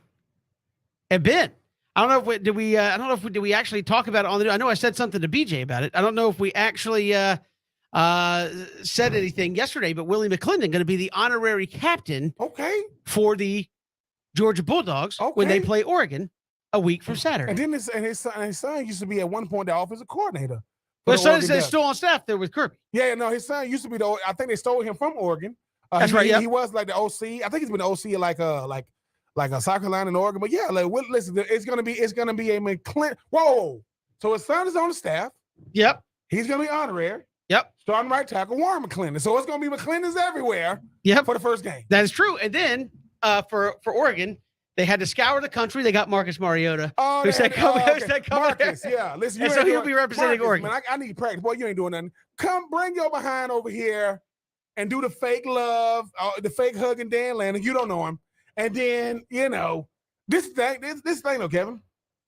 The Oregon Ducks gonna wear anything that represents the Oregon Ducks. When they was in the national championship, they had no Oregon colors. They're coming back to Atlanta. Dan Lanning. He called Sam Pittman. Sam Pittman said, look, man, they're going to beat the hell out you. What? It's going to start off, oh, nice play. And in the third quarter, they're going to start pulling away from you because you know the tendencies. You know Carter and Nolan Smith. I get it. Not going to matter. They're going to unleash them 3 tight ends on that 3-headed monster, known as Brock Bowers. Sure. Eric Gilbert, Darnell Washington. But no, I think Kevin, honoring a guy like the McClendon, think about it. I'll be thinking about this when it comes to certain schools. It's a lot of brotherly love and like a lot of family love at a place like Georgia. I mean, you got the Stinchcombs, you got the Baileys, you got the McClendons. I mean, you had a lot of big time. You had the Edwards, Terrence, and Robert Edwards. So you've had a bunch of but you had father, son, what nephew? Yep. Hey, I want to say Warren was the SEC Player of the Year. Warren won a national championship. That Thanksgiving meal gonna be nice, man. They're gonna be sitting there toasting. But yeah, shout out to Warren, shout out to McClendon's, man. Repping. I'm pretty sure they're gonna all be there together. Ain't nothing like being able to have family ties. Absolutely. Coming through there. Certainly. And again, Georgia Oregon going to be a highlight of week 1 of college football. Of course, we got week 0 where we got Nebraska Northwestern in Ireland. I'm sure the folks in Ireland are like, we get to watch Nebraska and Northwestern. But anyway, moving on. So you got that Vanderbilt, Hawaii coming up. Our own Rocco Griffin probably gonna be starting for Vanderbilt. Absolutely. Look, enjoy the trip, Vanderbilt, because this is about as good as it gets. Kevin, I got to say, Kevin, that's what I'm saying. It's almost like we're like, Kevin, man, you want to go to Vanderbilt? Yes, man, I'm going to Vandy. And all of a sudden, your senior year, hey, fellas, what? We got Hawaii first game. We got Hawaii at home. Nope, we got Hawaii on the road. What? I mean, I've never been to Hawaii. I get to go in as a college student, and I get to go week 0, which means there's no hurry to just come straight back, coach. Ain't no beat. Let's get on the plane. Whoa, we can't get a day or two? I mean, come on, man. I might end up being like a financial advisor for some of these guys. I want to be able to meet them. I want to meet their families. No, shout out to them Commodores for, because that's the thing about Kevin. We always talk about bowl games. What bowl games you want to go to? Hula Bowl. Or I want to go to a bowl game that, I don't want to Bahamas. Yeah, I want to go to Bahama Bowl. Why? Because it's Bahamas. Why? But your plan doesn't matter. Yeah, I'm in the Bahamas at Christmas time. Yeah. I'm in the Bahamas. It's nice. We got a full week. I'm over that line, man. You been? But yeah, I've been 3 or 4 times. No, you haven't. Have not. So yes, you get to go to the university. But think about it. I heard too when it comes to like recruiting in Hawaii. I mean, because I played with Travis the boy, they say like when they recruiting you, like, look, man, we only trying to recruit players that are quote serious, aka you live on the West Coast. Yes, you're here to play football, not have your toes in the sand. Yeah, he's like, yes. Where you at, Travis? With a coconut in your Coach, hand. Man, I just need a day. If you don't get your behind off the beach. No, I'm just saying, Kevin, is there a better college football experience than playing for Hawaii? Well, I mean, I would say this. I know people that have went there. I know people that have lived in Hawaii, and they say, hey, when you first get there, it's great. It's like Hawaiian vacation. And then, and I would understand why people who are from the continental United States get this way. They're like, then you feel like you're kind of stuck because you're on an island in the middle of nowhere, almost literally. You have to hop on a plane to go to another island. And if you want to go back to, say, San Francisco, it's like a 4-hour plane ride. Yes. Just to get off that. So people are like, you get island fever. It's a real thing. Yeah. I mean, that's the thing too, right? The longest flight most people are going to take in the state, right, is going from the East Coast to the West Coast. It's going to be 4 or 5 hours. Just imagine you're flying from, Atlanta to LA, 5-hour flight, whatever, get on the plane. Where you going, man? Going to Hawaii. Yeah. Well, that's going to be another 5 hours. What? Yeah. And then think about it. You're flying and you see like land and you go, that's where we landed at. What? I mean, that's it. Right? This is how you know. Yeah. Tua, went to Alabama. He's from Hawaii. He went to Marcus Mariota, went to Oregon. They saying, look, man, I done spent my whole life surrounded by water. Yeah, if I never see it again, I am good. Because if that's all you know, but think about it, somebody say, yeah, man, we kind of want to go see this. Oh, you got to wait. You got to fly over there. Just to, like, where you think you at? If you're Miami. I remember back in the day when people used to say, when they had a rebuilding team, like, hey, Hawaii is our bowl game. And I would imagine if you're Clark Lee, it's kind of how you got, although on some level, you also be like, dude, I need to win this game because if I don't win this, then it really could be a long season. It's going to be long anyway, but it really could be a long season. But treating this like your bowl game, again, they're the first SEC game up on the docket. I think Tennessee opens on Thursday night next week. So you do have an SEC team involved in that Thursday night opener. So, but if you're Vanderbilt, you've made some bold, Clark Lee, you made some bold statements, right? Hey, we want to be the best team in the country. Even if people think you're lying and full of it, you said it. Oh, we want to be the best program in the country. Well, you got a long ways to go. And if you don't beat Hawaii, Ben, and I say this, when you make this, who are you going to beat? Missouri, maybe? South Carolina on a day, maybe? You certainly, as we saw last year, you aren't close to anybody at the top in terms of even competing, I think, on that level, Ben. So interesting opener there for Vanderbilt in the SEC. And again, at least they get to go to Hawaii to get things started. Of course. And Kevin, sometimes. Would you rather go to Hawaii or Ireland? Like Nebraska and Northwestern get to do the Ireland thing, or would you rather go to Hawaii? I think both could be interesting. Hawaii. Because this is the thing, right? And I could be wrong. This is my country boy coming out. I ain't never heard nobody say, man, I'm so looking forward to going to Ireland. What? I'm going to go to Ireland. What? Where's that at? You know what I'm saying? Like, because at least with Hawaii, right? We know that it's way to the left of California. And Kevin, look, I've seen movies that are, shot in Hawaii. I've seen like people saying, hey man, I know you get off the plane, they put the little thing around your neck or whatever. You drinking out of coconuts. Like I don't know if that's like that or not, but I would assume it would be like that. And I want to go when I don't have to pay for anything. Like as a player, I'm getting on the plane. It's familiar. I'm going over there. I get to play some football. I get to kind of like, I would hope that too. Like they would go out there like, 2 or 3 days early. Like I would think that Vanderbilt would say, we went out there like 2 or 3 days early. Why? Because no one wants to go on a flight that long, get out the plane and play the next day. Let us get out there for 2 or 3 days earlier, stay 2 or 3 days later. And hey man, you added it to your bucket list. Think about that, Kevin. Hey man, you ever been to Hawaii? Yeah, man, when I was 19 years old, man, when I was in college. Really? Yeah, man, on the team we went to play. We got the break speed off us. We listen, they got that, but they tore us up. They had like a luau and all kind of stuff, man. They did all, but during that game, the Warriors are no longer the Rainbows. They beat the brakes off of us. But no, shout out to Vanderbilt. Clark Lee, I think in his situation, Kevin, he has to say sensationalized things, right? Like this time last year, whatever, we don't make excuses. People like this, come on, bro. This year we're gonna be the best program. And it's like this. Listen, I know you got talking points, but you don't got to say that out loud. I get that you're saying it because people can see it. I get it. Come on, man. Like I played for the Titans, man. And when you talk about a level, if Jeff Fisher would have come out and said, "We're going to win the Super Bowl," you'd be like, "We're going to do what?" All I'm saying is, my freshman year in college, Jesse Palmer was speaking to the Gainesville Sun, and he said, "I'm the starting quarterback on this team. I'm gonna lead this team." Purdy gets to the meeting room. He says, everybody clap for Jesse, because he's an idiot. He said that to us, like, bruh, listen, this is what he was really saying. Do you know who you got behind you? What? Rex Grossman. This kid nice. So all I'm saying is, listen, the talking points, keep them for in-house, because once you say it, you can't unsay it. And when the breaks, because it's gonna happen, when you get that thing put on you, at what point are y'all gonna start showing the best program? Because usually the best, we can see it. Like the best just got a $94 million extension, Nick Saban. And we still waiting on Nick Saban Jr.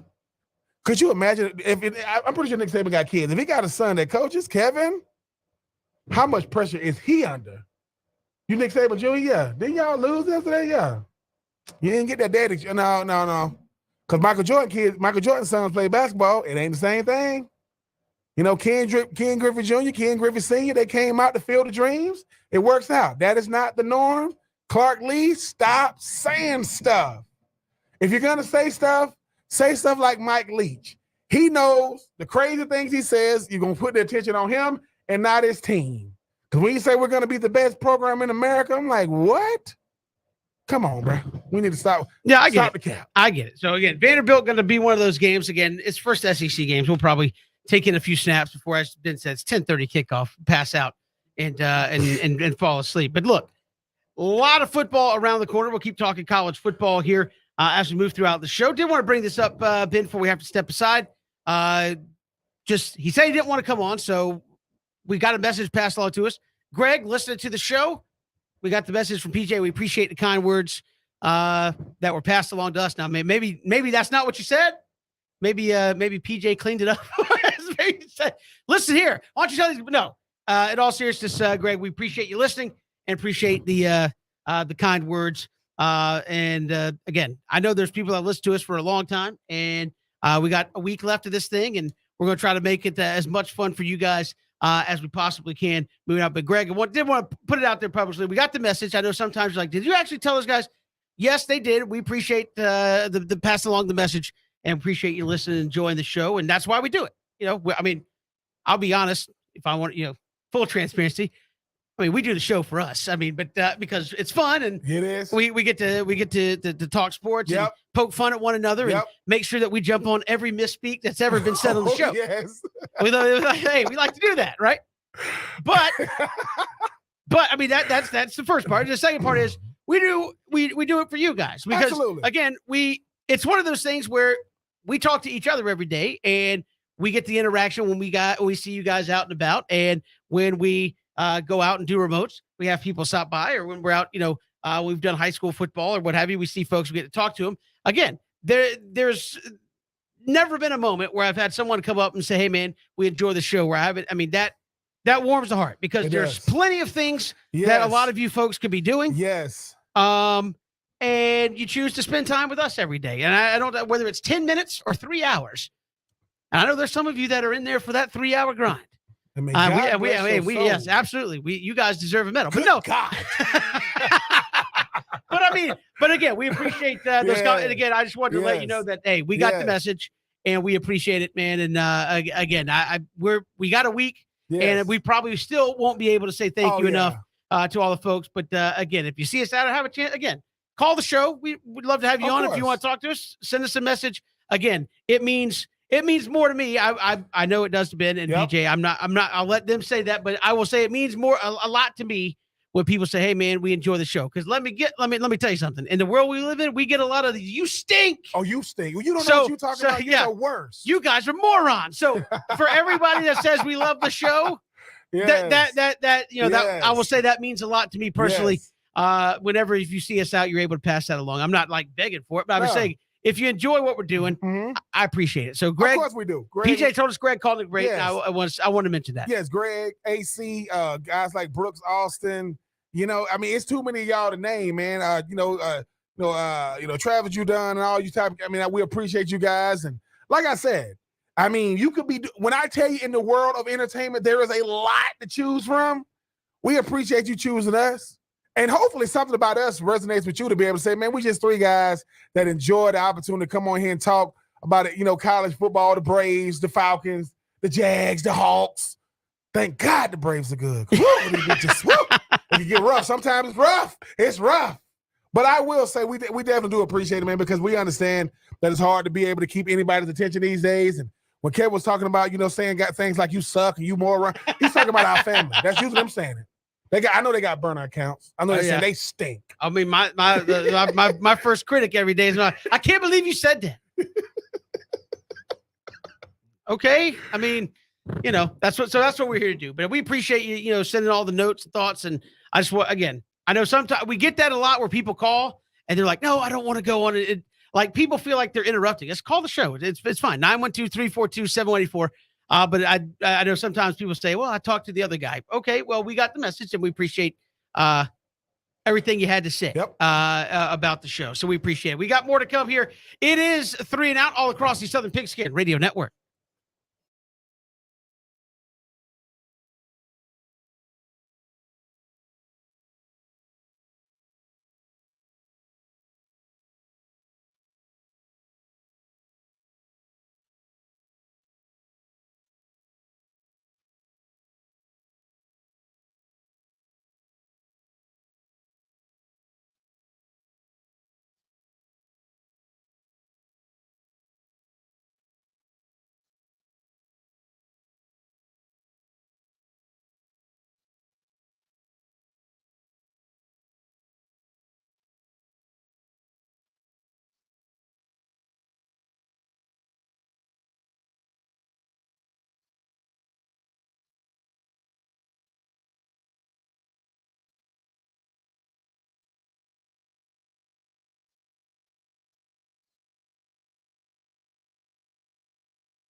Another legend. Welcoming us back here on Three and Out. Kevin Thomas, Ben Troop. Glad you're making us a part of your day. Braves off tonight, and college football coming up this weekend with the first games. And of course, next week, Ben, it is wide open, and the season is a full go there for college football. Georgia, Oregon. As you look at that game, Stetson Bennett, he's coming back for the victory lap, right? The victory tour there, where a lot of people are saying, look, if Georgia plays this thing well, they got a good enough team where they could actually repeat this thing, run this thing back. A lot of people have kind of chalked things up saying, oh, Alabama this, Alabama that, but Georgia is going to get a couple of weeks. I mean, Oregon will be a tough test for sure, but they're going to get a couple of weeks to figure this thing out before they get into SEC play. And if that defense comes back around, is it going to be as dominant as last year? No, but it probably doesn't need to be. Ben, the way they were winning games a season ago, can Stetson Bennett and Georgia run this thing back? Of course they could. And because I think last year, I mean, the guy, once again, the most important player for the Dogs, right, is the most disrespected player in college football. That's Stetson Bennett. I mean, last year he did it without essentially a number one receiver, taking nothing away from Brock Bowers. When I say not a number one receiver, I mean the guy on the outside, not that Brock Bowers wasn't incredible. Then you talk about what he's going to be able to add this year with the running game. You talk about what he's going to be able to add with a defense that doesn't – no. Not only is this defense not going to be as good as last year, I don't think I've ever seen any defense as good as 2021 Georgia, but he's a proven winner. These guys understand they got not just a five-star coacher.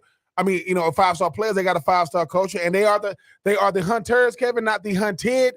They know that everybody's looking for them to fall off, but good luck with that, Dan Lanning. Congratulations. You get to be a head coach. Consolation prize, you get to play them Dogs. First game of the year. In the Mercedes-Benz Dome, but it should be a fun one. But yeah, the Dogs are going to be hard to beat in 2022. Somewhere Captain Obvious is saying, "Hey, we already knew that." Yeah, but Ben, I mean, people forget this from last year. Oregon went to Columbus and beat Ohio State, right? It's not like Oregon was they kind of fell apart a little bit in the Pac-12 schedule, but they went to Columbus and beat Ohio State. You have Bo Nix. Bo Nix has played well in Mercedes-Benz. That's a little bit of a new thing there for Oregon. How much of that, because I feel like if you're going to beat some of these teams, when do we see FBS teams winning against, and I'm not saying that, or I'm saying, but usually when do you see those crazy upsets? It's week 1 or week 2 on a short turnaround. And you get new players in there for Georgia, new players in there for Oregon. You go off last year's tape, which, as Kirby said, means nothing because you have new personnel. It seems like if it's going to happen, week 1 for Georgia is going to be when it happens, if it's going to happen at all in the regular season. Yeah, and if you are a team like Oregon, you want to jump on them while you understand the tendencies, while they're still trying to figure things out, while they're still trying to figure out the identity of this offense, who's going to be the go-to guy. When they're trying to figure out, hey, how do I gel within this defense? Yes, we got 5 stars all over the place. We got future, first round picks like in Carter and Nolan Smith. I mean, we got guys on the offensive line like Warren McClendon. I know we talked about the McClendons earlier. But Kevin, if you could find like any type of, anything to like kind of take advantage of, you want to do that, because the thing about Oregon is, they're going to have athletes. They're going to have guys that can run. They're going to have guys that are going to try to have an offense that's going to keep Georgia either tied or off balance. And if Oregon can make it into the second half with something to play for, can they force Georgia to a 4-quarter game and make it a game? Bo Nix is a guy that obviously has big time SEC experience coming over from Auburn, but this is Georgia, and I know you coming from the SEC West. I know you're gonna have that SEC type atmosphere. I know you wearing different colors in a different league. Same Georgia. For my money, Georgia is gonna they're gonna make those second half adjustments.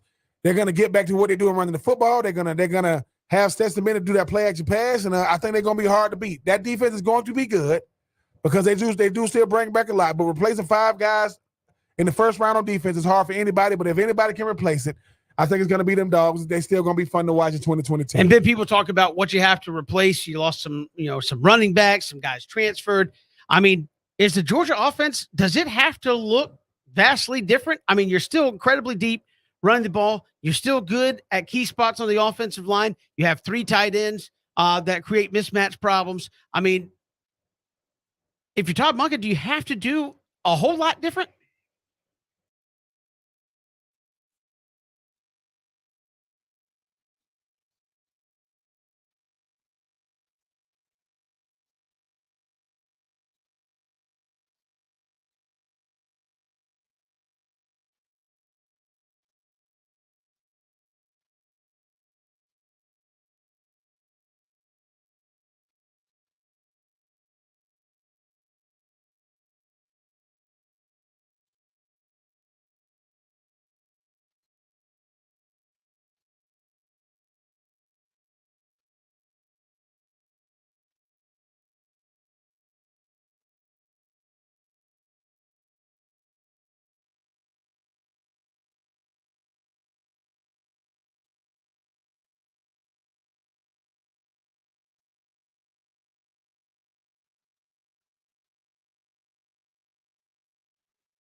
Good to have you here. Final hour.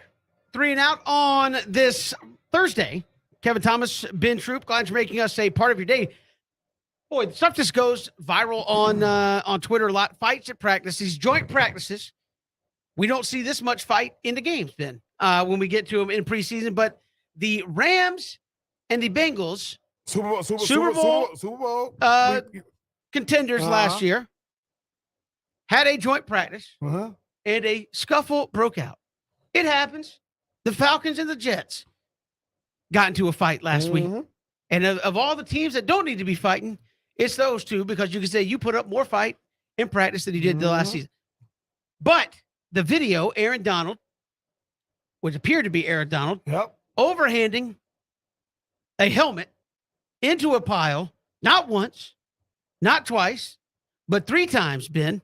I ask you as a former player, you said, hey, look, fights happen. It's part of football. You get tired. It's hot. You're tired of listening to that mouth or whatever's happening there at practice, and something happens and it boils over. That being said, you're on the field. This is a practice. We're talking about practice to steal from Alabama. Not the game we played for Sunday, but practice. And a guy is overhand blowing with a helmet in his hand. It appears to be Aaron Donald, who is a large individual. Your thoughts, aside from that, aside from what the fans think, you're on the field and a dude either on your team or another team is out there throwing haymakers with a helmet in his hand. Nonsense. I don't care how you feel about it. I don't care how many fights I've been in, how many scuffles I've been in, how many misunderstandings I've had. I don't swing no helmet. I mean, we got 2 fists for a reason. You don't like what I did to you. You don't like what I said. Let's squabble a little bit. Let's throw a fade. Let's do it. It's hot. I'm irritated with you. You're irritated with me. I don't like you. You don't like me. But it's the thing. It looks like he's swinging a Bengals helmet. Like, it looks like he done ripped somebody's helmet off and swinging at some people. Let me tell you something, man. That's a weapon at that point. Like, you swinging a helmet at me? And the only reason why people ain't go as crazy as they should is because of Aaron Donald. Look, don't give me that because of who it is, man. You swinging a helmet at me? And we all get heated in sports. I don't care what level. Basketball, baseball, football, track. We get heated. And sometimes it's a scuffle. Scuffles in football happen all the time. Everybody know the rule. When you hitting people, do it with an open hand because you don't want to do it with a closed fist because you might break your hand. Aaron Donald was swinging that helmet with about as much force as you can swing it. And even if he's connected with another man's helmet, what if that would have been somebody, hey, number one, sometimes it ain't good to go viral. I guarantee you fines are going to go out. Because what happens is because I kept looking like, do that look like Aaron Donald that was swinging that? I mean, he stands out. He's number 99 for the Rams, Urban Meyer. His name is Aaron Donald. So for me, fisticuffs do happen. Misunderstandings do happen. Physicality does happen. But swinging helmets, that's a no-no. Any day of the week, I don't care who you are. You don't swing no helmet at me. And again, if that was your teammate in that situation, because you're in the scrum at that point, but if that's your teammate, what are you saying to Aaron Donald at that point? I'm telling you, man, you need to, what's wrong with you? I mean, full transparency. I was on the Titans when Albert Haynesworth stomped on the head of the center. Now, mind you, I didn't see it in real time. I just remember the center's face being really, really bloody. And I'm thinking, in football, man, sometimes it happens. And when I look up at how like Kevin, you see something. When I look up at it, I see everybody saying something to Albert because he's walking over to our sideline. He threw himself or whatever. And when we saw it, it was like I was at a loss of words. I'm like, did he just stomp on his head with his? And to me, I'm like, dude. Now, mind you, look, this is what we try to do. And let me just say this. We need to stop trying to get people to understand why he did it. Oh, he was going at his leg. So it's just like the whole Kayvon Thibodeau thing. Oh, man, was it dirty? No. They literally ran the same play. That's a part of football. Kayvon Thibodeau need to learn how to, defend against that. But what happens is swinging helmets. Come on, man. Swinging a helmet is like swinging a bat. It really ain't ever, because if I take my arm and I'm swinging as hard as I can to connect with another person's anything, that's going to be rough. Kevin, as many times as baseball players got in fights, have they ever used a bat? No, you don't bring a bat out there. If you're going to charge the mound, you better drop it. Listen, because all I'm saying is there are certain things that are just built in.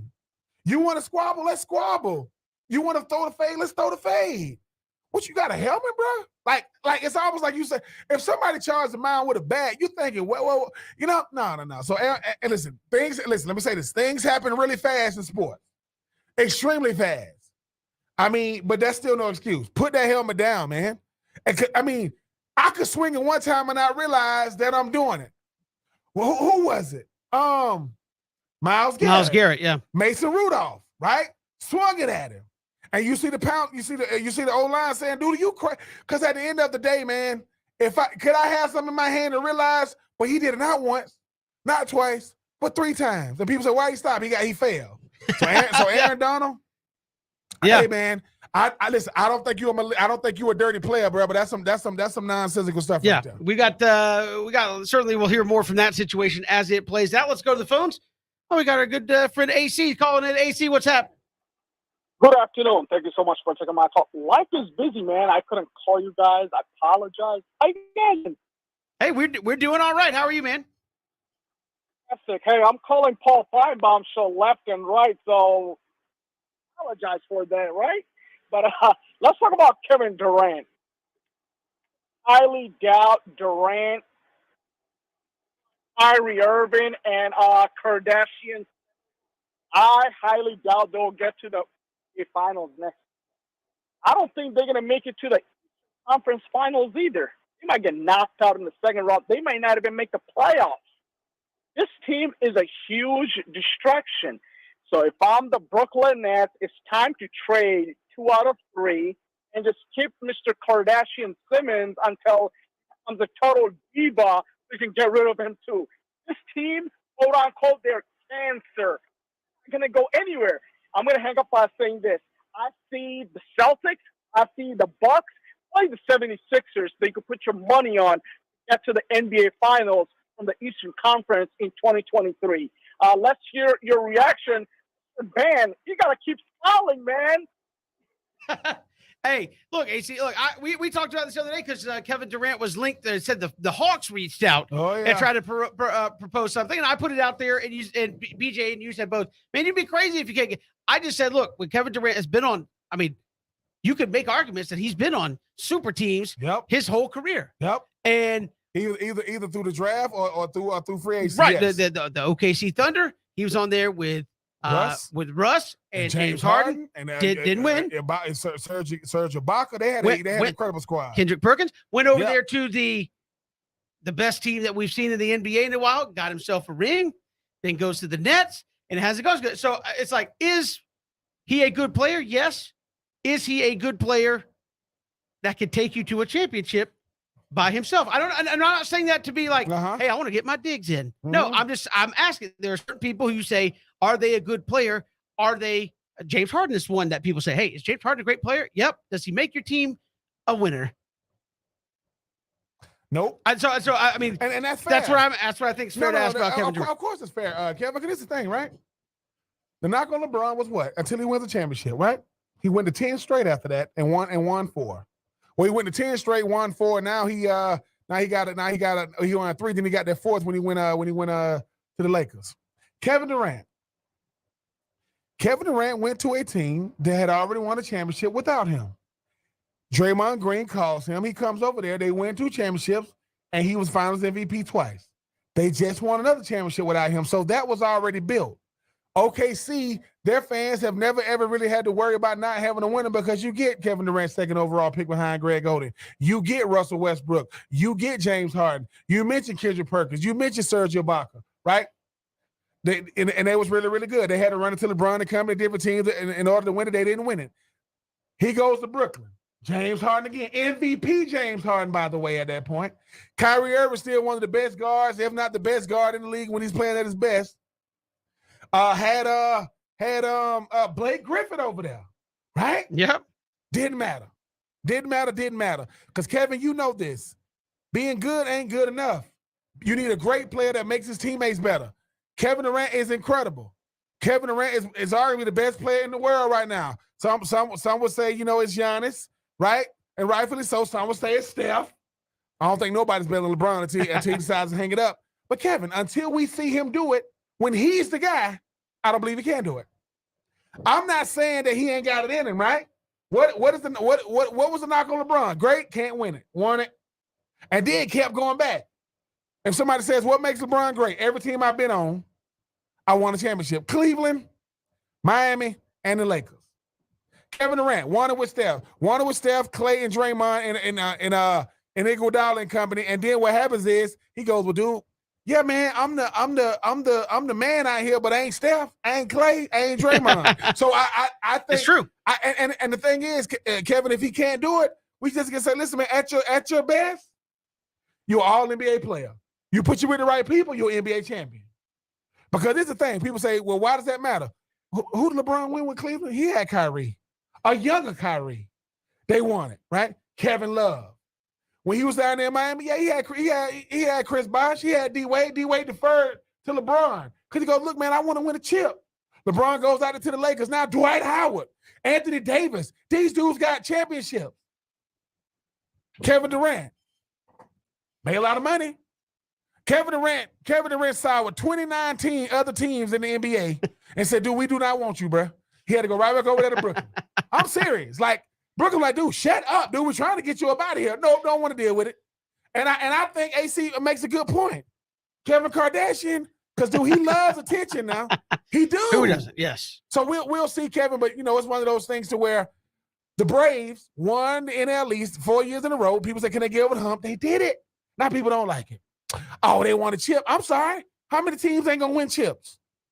So all I'm saying is, if Kevin Durant is who we say he is, and he is that dude, can he win it without Steph? Because people say, can LeBron win without Kyrie? Did it already. Can LeBron win it without having a super team? Did it already with the Lakers. The Lakers without a super team when he won it. All I'm saying is, if he hasn't done it without, quote, Steph and company, Kevin, I don't know. We're going to see if he can do it, because quit talking trash. Go out there and win that chip. We've got more to come. Here it is, 3 and out. We're talking college football when we return. It is week 0, but week 1 has got a lot of tremendous games on the docket. We'll hit that next. 3 and out, Southern Pigskin Radio Network.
Good to have you back here. 3 and Out. Kevin Thomas, Ben Troop. Glad you're making us a part of your day. Ben, college football coming up in a few days, but college football in mass coming up next week when we really get some tremendous matchups as well. Shout out to Mike D. I see Ben found a light today. Yes, he did.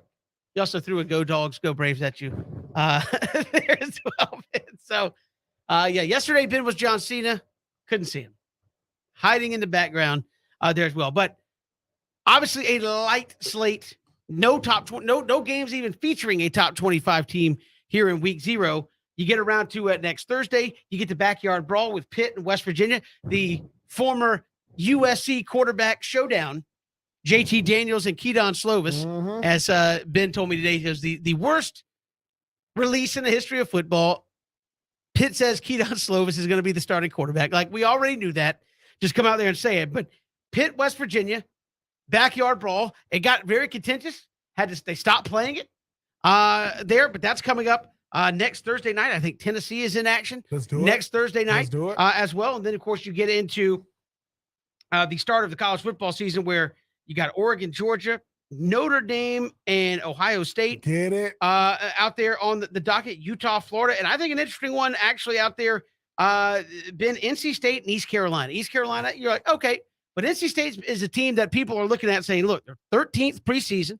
Is this a team that the ACC can have sitting out there 4-5-0 as you get into the season? A lot of people have talked about, and we've joked about on the show, hey, the ACC's itself. Yep. And you go, well, if you're just tuning in the show, what does that mean? What does that mean? Well, the ACC brought Miami in, and expansion's like, oh, we're going to have Miami and Florida State play all the time. Didn't happen. But what did they do? How about we put Florida State and Miami Labor Day night, the first week of the season? And then when one of them loses, one of your bell cows that you were hoping on is already off to an 0-1 start. And you can say, well, you can overcome that. Well, that's awful tough when you have your entire schedule left and one of your marquee programs already suffered a loss. So I think they've done some of those things. They've kind of put their marquee matchups in interesting spots. We talked about this with Kelly Quinlan yesterday. He said, look, for the ACC, you got to quit doing this to yourself. Yep. And you say, what are you talking about?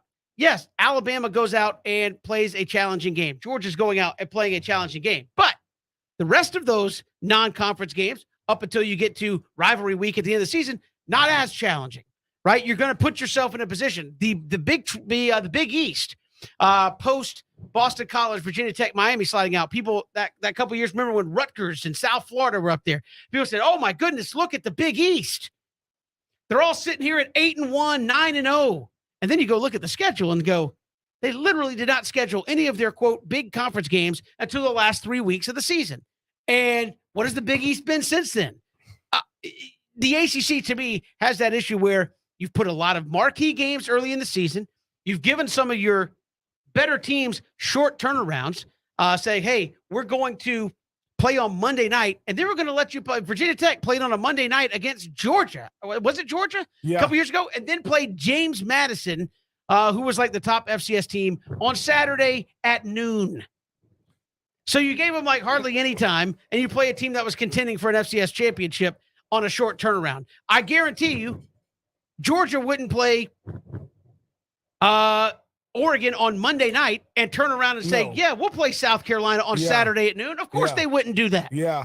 They wouldn't do that. So I think the ACC has not been helping of itself. Now, the teams don't help themselves at times when they don't win some of these games they should, but I think NC State, East Carolina is a game where if the Wolfpack don't win that, you go, here we go again, from an ACC standpoint, where it's like you just can't take care of business in some of these games you're supposed to, and NC State people are talking about as a dark horse to maybe represent the Atlantic in the ACC there. Yeah, Kevin, because the whole thing about it is, like you said, when you talk about the teams that you want to have in the ACC that you want to kind of be the headliners, you want Clemson, you want North Carolina, you want Florida State, you want Miami, right? You maybe even Virginia Tech. That's not happening. Like, it's not happening. Miami is going to one, I think, no ACC championship wins since they've been in the ACC, right? Only been one time. Only been one time. Florida State is a shell of themselves, and that's since the Jimbo era, hasn't been much to talk about. Willie Taggart, Mike Norvell. UNC, think about it. UNC all-time winningest coach was Mac Brown, and that's before he came back. He was the all-time winningest coach. When you talk about Virginia Tech, outside of having the longest freaking introductory walk you ever gonna see entrance, I mean, it hasn't been much to talk about. And I think too, like you said with NC State, what's hurting the ACC now is what didn't happen last year. Yeah, Clemson won 10 games, but who was in the ACC championship game? That would be Pitt. That would be Wake Forest. And Wake Forest, obviously, their quarterback right now, I mean, he's dealing with an injury. They're gonna have to deal with that. Kevin, it's almost like saying what makes the ACC not get the love it's supposed to get? Notre Dame, yeah, they're obligated to play 5 games in the ACC every year, but it's the only sport that they don't play the full ACC schedule. They play in every other sport, baseball, basketball, but that's the leverage that they have. That's why even when we talk about conference realignment, if you are Notre Dame, who has the biggest brand, the most leverage, why would I give myself and why do I share any dollar with anybody else? We getting every single dollar coming here. Ain't too many teams that can do that. Could Alabama survive on its own? No, because they haven't done it. Could Florida and Georgia survive? No. Notre Dame was saying, bro, we've been out here by ourselves. And while everybody else got to do strength of schedule, what's a good loss? What's a good win? Resume, a conference championship game. Nope, we are Notre Dame. If we go undefeated, we're in. You don't got to like it. And I think that now, Kevin, with the NC State is, hey, we know how consistent NC State is year in and year out. But they lose the teams they shouldn't lose to. And it's a head scratcher. You're like, did they just lose to Duke? Or did they just lose to like Boston? And that's the thing about NC State. It's almost like NC State we're gonna call it ACCing itself until NC State gets over that hump. Because like Clemson had to deal with the Clemsoning. Georgia had to deal with it. Right? Certain teams have to deal with it. NC State is that team to where they're good enough to beat anybody they play, and they will lay an egg. And you get asking yourself, that Atlantic you say, dude, it is wide open in the Atlantic. And I think that until certain schools like the Florida States, like the Miamis, like the North Carolinas, like the Virginia Techs are more consistent, you saying, hey, dude, it's anybody's. It's up for grabs. I mean, Florida State and Miami ain't what it used to be, right? Hasn't been. I mean, this is the same Florida State team that lost to JU at home last year. So ACC got an identity problem. Yes, NC State is one of the best teams, but NC State need the ACC to be good way more than Clemson does, because Clemson is consistent every year. We'll see what happens with Kevin. For my money, while ECU is a team to where the NC State should have their way with, if ECU comes out the gate and beats NC State, dude, it's going to be, hey, man, must do. Yeah, who's going to be next team? You just start all over again. But you look on the opening weekend there, obviously you've got Florida and Utah, Ben. Just from that standpoint, a lot of people expect a lot of big things from Billy Napier. Mm-hmm. Yes, they're coming to the Swamp, but that would be a top 10 win out the gate for Billy Napier. Realistically, what do you think the expectations are for this Florida team? Because Utah is going to be good. People, as I said, I get this sense where people feel like Billy Napier came in and took the job. People are like, oh, we're favorites in the SEC. It's like, all right, he was very good at Louisiana, very good. He's been very good everywhere he's went. But that Rome was not built in a day, and it's not going to be built in a day at Florida either. What do you think reasonably you should expect opening week against Utah, a team that I picked to be in the college football playoff? They are coming to the hot, sweaty, humid weather of the Swamp to play a night game. But what are you expecting there a week from Saturday night? I'm expecting to be extremely competitive. I expect to learn a lot about where Florida is as a team, because you're getting a team that has, as you mentioned, Kevin, big-time postseason aspiration, a Utah team that Utah just doesn't get respected because they're Utah. It ain't because they cannot play. It's because they're Utah. You're like, well, dude, where, like Utah doesn't have the same like sex appeal as a Oregon, as a USC, as a UW. They're Utah. Mind you, though, they run through the Pac-12 right now. The same thing we were saying about why Florida State, Miami, North Carolina, it's not doing for the ACC. Neither is USC for the Pac-12. That's why they're leaving. Neither is UCLA. That's why they're leaving. Neither is Oregon. That's why they're leaving. So I think that when you talk about what you're going to know, what you're going to get with a Florida team is, man, Anthony Richardson. Hey, man, we want to see where you at starting from the opening day. There is no Emory Jones. And congratulations to him, the starting quarterback for Arizona State. Ain't it crazy, Kevin? All these quarterbacks that left big-time schools happen to be starting at their new school. I don't know why I got to be breaking news now. But I think that for Florida, you want to know, listen, you want to establish the run. You want to be able to be very, RPOs with a guy like Anthony Richardson. But I want to see how good the defense is going to be. Ty Grantham, gone. You bring in Corey Raymond. He is the best DB coach in the country. Bring in Patrick Toney, a defensive coordinator. Bring in Mike Peterson, the brother of Adrian Peterson, a former All-American and National Championship winning linebacker at the University of Florida, right? And you want to see, you got Javon Dexter, All-SEC, preseason All-SEC. Brenton Cox coming over from Georgia. Ventrell Miller, 6 year senior. The boy's like 27 years old, going to be playing middle linebacker. Trey Dean and Torrance and Marshall. You want to see, can the defense be the backbone while this offense trying to find their identity? But this is the thing about Florida. Florida's going to run the football. Osiris Torrance came over from Louisiana. He is preseason second-team All-American, first-team All-SEC. I think he might be the premier guard in the country. Can they run the football?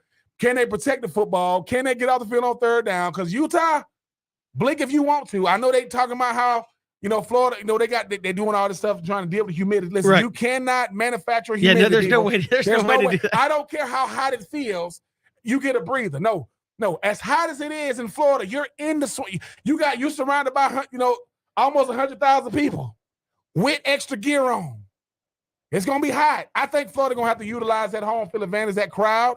But I expect it to be competitive because it's either going to be real good or real bad, Kevin, because this Utah team, they coming for respect in a different way because they're not trying to get out of the Pac-12. They believe in what they're doing, and they are the defending Pac-12 champions. Realistic expectation for Florida, you need to do your best to finish second in the East because it gives the optimism that you ain't closed the gap with Georgia, but the perception of people just looking at the standings, hey, man, they right behind Georgia, right? It's going to come to how because you got Kentucky coming to town, second game of the season in the Swamp at night. It gets real. It gets real there for Billy Napier real quick. They were talking about who makes the schedule. Who was it said that Kelly Quinlan? They didn't do Jeff Collins any favors.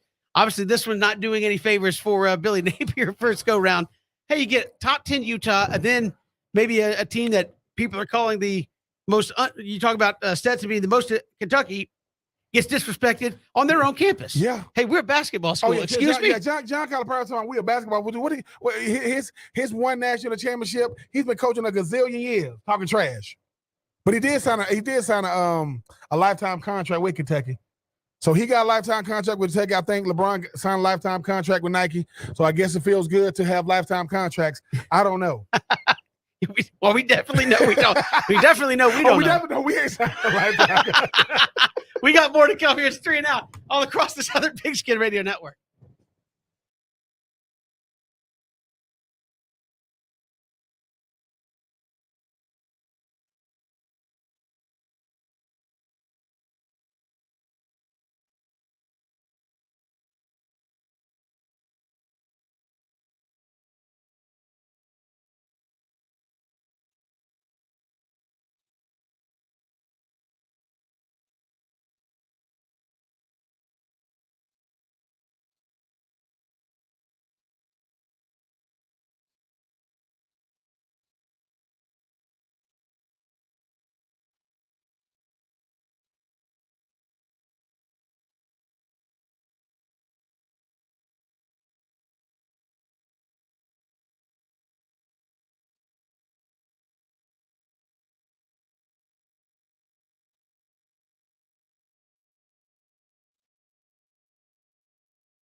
Certainly a Jags legend.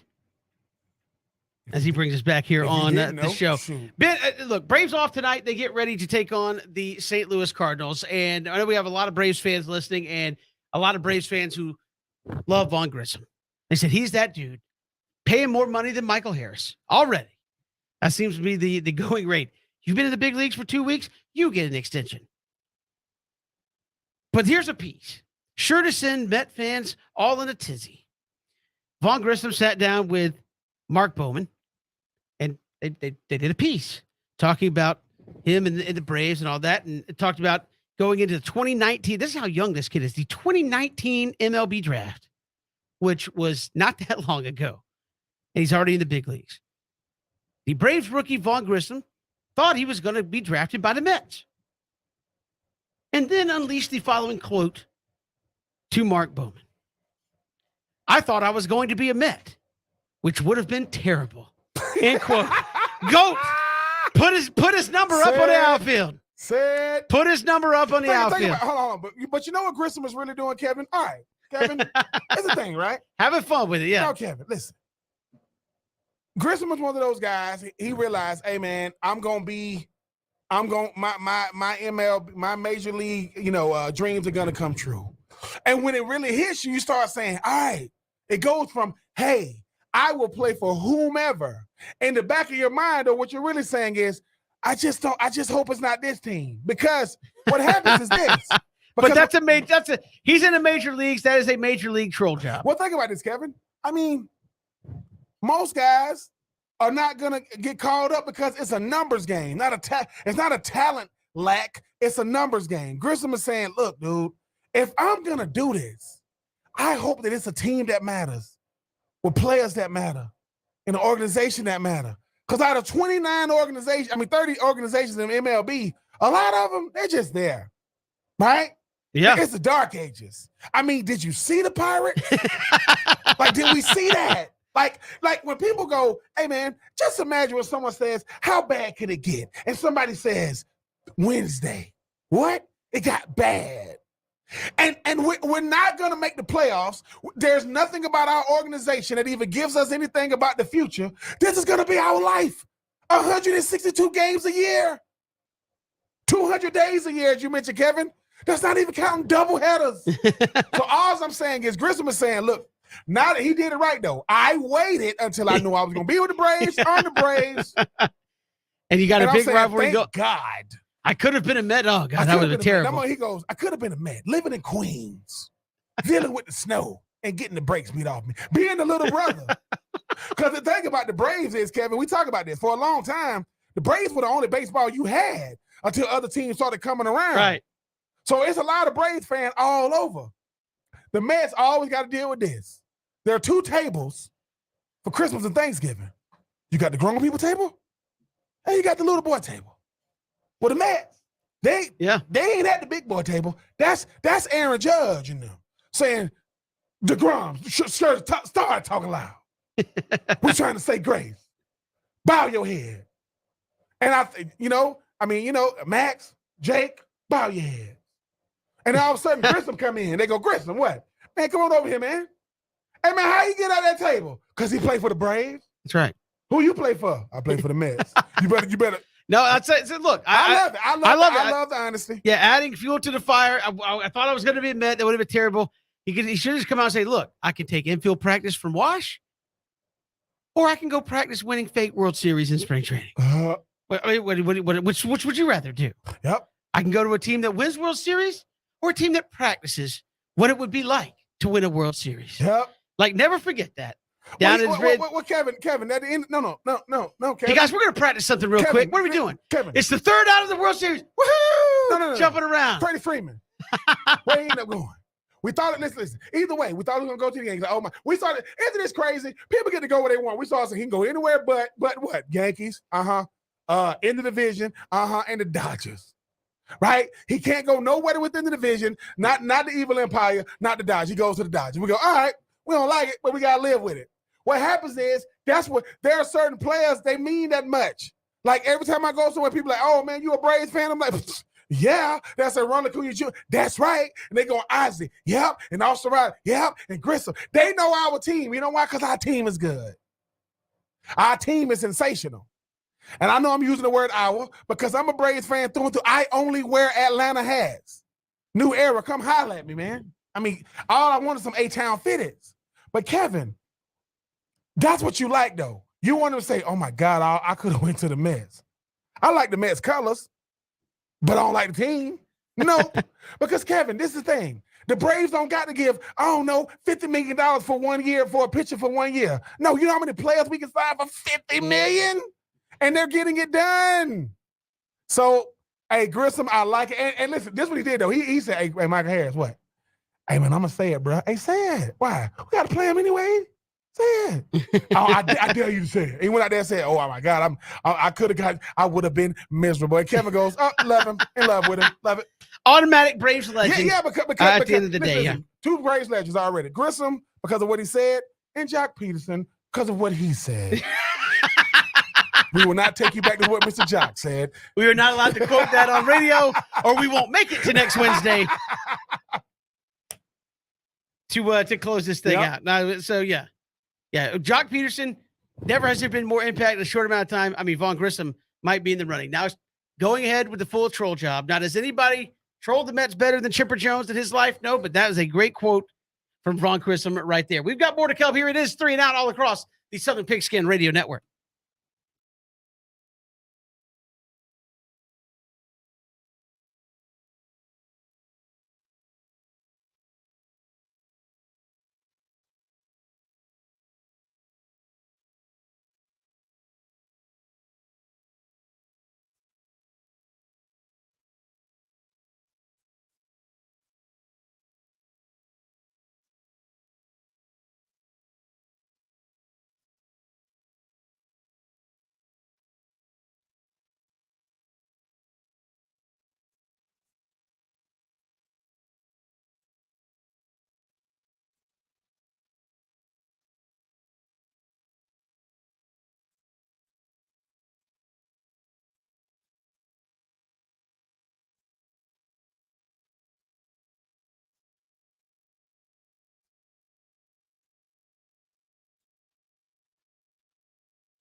That might be my favorite line coming back, Ben. Mark Richt, head coach at Georgia, the average 10 wins a year, head coach at Miami, offensive coordinator, won a national championship at Florida State. He's like, I'm an ACC football analyst. He's staying on brand. I'm like, it's true, but you left out part of the bio there, right? A lot of it, but you kind of swipe through the resume real quick. I'm Mark Richt granddaddy, because every time I see him on Instagram, he's sitting there, he papa, Mark Richt, man. I mean, obviously, I appreciate his perseverance, obviously, with his diagnosis to keep going on, and obviously, I had a chance, blessed enough to compete against him, his teams. A great dude, though. I mean, hope to be able to have a sit down with him one of these days, and I'm gonna tell him, I'm gonna say, Mark, I'm gonna say, listen. I bought the cheese balls. I already know you like the cheese balls. Got your big old, I want to get a big old bucket of it, like half-pound bucket. Was he the head coach during your recruitment? No, Jim Donnan. Okay, all right. Since we're winding down, who cares? If Mark Richt was the head coach at Georgia and recruited you instead of Jim Donnan, would you have gone to Georgia? No, because he still wasn't what Steve Spurrier was. Okay, that's fair enough. I mean, this is the thing. I get asked this a lot. If I could go back, right? I say, look, because I'm not. Look, That's an unfair question, though, because you're only presented with the information you have. I was just wondering if Mark Richt, who showed up shortly thereafter, was there. Kevin, I mean, even though you know why I told him, I told Lou Holtz no. I want to tell him hell no, but I told him no. Well, because Lou Holtz wanted to give you a winner's certificate. What is the thing, right? It's not like I'm coming from a winning tradition at Butler High School. Shout out to them Bulldogs. But you lost every game, not SEC. Every game in 2 years. And you had John Abraham, right? Y'all lost every game in 2 years. We went to the banquet. And when you go, we're gonna give everybody winner certificates. Hell no, don't put my name on that, bro. No. And they called them up to individually. People was clapping. I'm looking around like, what is this? I mean, think about it, Kevin. This is the thing. If you lose every game, do you want a winner certificate? What is that? Like, I'm serious. Lou Holtz was the man. You hand out winner certificates right after you do your leadership reps. Yeah, leadership reps. Listen, when I was coming out, Tommy Bowden, Clemson, Lou Holtz, South Carolina, obviously Steve Spurrier, Florida, Jim Donnan, obviously at Georgia, and I took a visit to Louisville. And I'm thinking to myself, look, man. Who was the head coach at Louisville then? It was John Brown or something like that, Coach Brown. They had a tight end that was really, really good that year. And I got to say this though. I know we were talking about trash cereal earlier.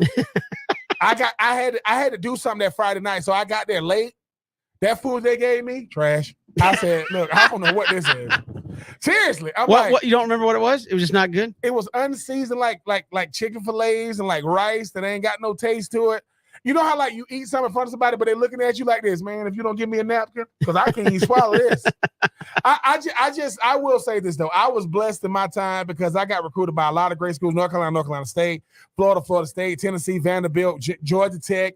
My Georgia Tech recruitment stopped because I told a Georgia Tech guy that was coach that was recruiting me that I wasn't going to no camps. And it was true. I ain't got no money to go to camps. Little did I know, my coach paid for me to go to a camp at Georgia, the only camp I went to. And when I look up on the hill the third day, there go the Georgia Tech coach looking at me like, so you ain't going to camp. So I'm like, I'm thinking to myself, what you doing here? They need to say that the letter stopped coming. You're like, you're not even supposed to be here. It was a left tackle. He's older than me that actually, I think was the left tackle for Joe Ham, and I got to go into the locker room after the game. I went to a Georgia Tech game, and I got to meet Joe Ham, man, saying, man, come in, catch some passes from Joe Ham. I'm like, yeah, I think my recruitment about to slow down right now. But I appreciate y'all, though. It's a nice game. But I have heard you say this, and you've been consistent about this because I ask people this all the time, or I don't ask people this. People ask me all the time when they talk about the show. They're like, has Ben ever said he would have gone to Georgia if? I said no. And I'll be honest, I've never heard you say there was something that would have gotten you to go to Georgia. I tell people this, and you can correct me if I'm wrong. I said, from the day I met Ben in person and asked him the same thing, you have always said it was over when Steve Spurrier sat on my couch. Of course. And so you said Steve Spurrier came in my house, sat on my couch, and it was over. It's right. I mean, Kevin, like now, okay, like, I get like Joe Torre when he was like the manager of the Yankees. Poppycock, tell me your crib. Oh, like you trying to calm down, like like you gotta act. Like think about trying to act like you don't know somebody. Hey, Coach, Steve Spurrier. Hey, I got to be normal. Be normal. That's freaking. You see what I'm saying? Like, come on, there are certain Kevin. You're at the you just So he was the only guy you fanboyed around as a kid, or no. I mean, yeah. I mean, Tommy Bowden was coming to us on Lou Holtz was already because Lou Holtz had got his like prestige from Notre Dame already, right? But I'm young and naive. Like I'm very, very young. And the good part about it is my cousin Purcell told me, he said, listen, boy, if Steve Spurrier come to your house, you don't tell him no. This early. I'm thinking to myself, why the hell would Steve Spurrier come to my house? Because I'm not engulfed into the recruiting cycle because I didn't come from a high school that's putting out big time recruits every year. But I remember one time Jim Dunning, Tommy Bowden, and Lou Holtz was all in my principal's office looking for me. And that's how they came to my house. Like it was two cars like behind each other. Lou Holtz came there left. Tommy Bowden came in behind him. It was crazy. My parents, after National Signing Day, they saw Jim Dunning. And my dad said, oh, we saw Jim Dunning. He like looked up, he like blew up. Hey, Coach Dunning, I'm John Trubisky. Drove off. I did it with y'all. Really? So it's humbling though. And like I said, Kevin, it's one of those things to where if I got the pick of the litter, like they go Tennessee, they go Georgia, they go Florida, they go Kentucky, they go South Carolina. I picked Florida. I got that letter of intent in the ASAP. I don't know. To this day, I don't know who faxed it. Probably was my coach. But I knew how. Listen, I don't know if they still teaching kids cursive, but I knew how to sign my name quick. So, hey, I would still do it the same because it was an experience like no other. Spurrier still ain't throwing the ball to the tight end. I think he. But that's probably the most asked question I get, Ben, is why did Ben go to Florida and not Georgia? And I said Ben has always said Steve Spurrier sat down in my couch in my house and it was over. Rockstar. And it was over. So I was wondering if Rockstar to this day. Hey, Kevin, you said myself going, if I was soon as I said I would have went to Georgia, clip it. I'm sure. I'm not. No. It's Florida all day. I mean, but you said this when there was no microphones around, and you could have said, and I wouldn't sell you out like that and be like, oh, Ben said privately, if I mean, it's like saying if through no provocation, you said off the air, no mics, not even. Steve Spurrier came in my house, sat down, it was over. It was a wrap. Steve Spurrier was in my crib. He came to Augusta for two reasons. One to play at Augusta National. Two to see your homies. Two to see your boy. That's what I'm gonna tell everybody. Hey, he still had love for Ben Troop. Exactly. We ran across him last time. He was like, he was happy to see you. Cool cat, man. And you said, Coach, why didn't you throw me the ball? No, man. To this day, he's the only coach that called me Benny. Every other coach and friends call me Ben. He called me Benny because he said that's what my family called him. I ain't had a chance to get to his new restaurant, but he is the man. He is Benjamin Button. He is aging backwards. He that dude. So that's going to do it for us here on the show today. BJ and Ben will be here tomorrow. I may check in. Christian and I headed down to Miami for a little high school football. He means stick his head and say, I got to go. Yeah. I'm going to say, hey, I'm going to do a drop in on the show. South Beach is right over there. We'll be back later. No, but Christian and I go into Miami for a little high school football action tomorrow night. So we're excited about that. But BJ and Ben will be here tomorrow. They will see you right here. 3 and Out all across the Southern Pigskin Radio Network, streaming live, ESPNCoastal.com. Love to see you on Twitter as well, at Pigskin Radio.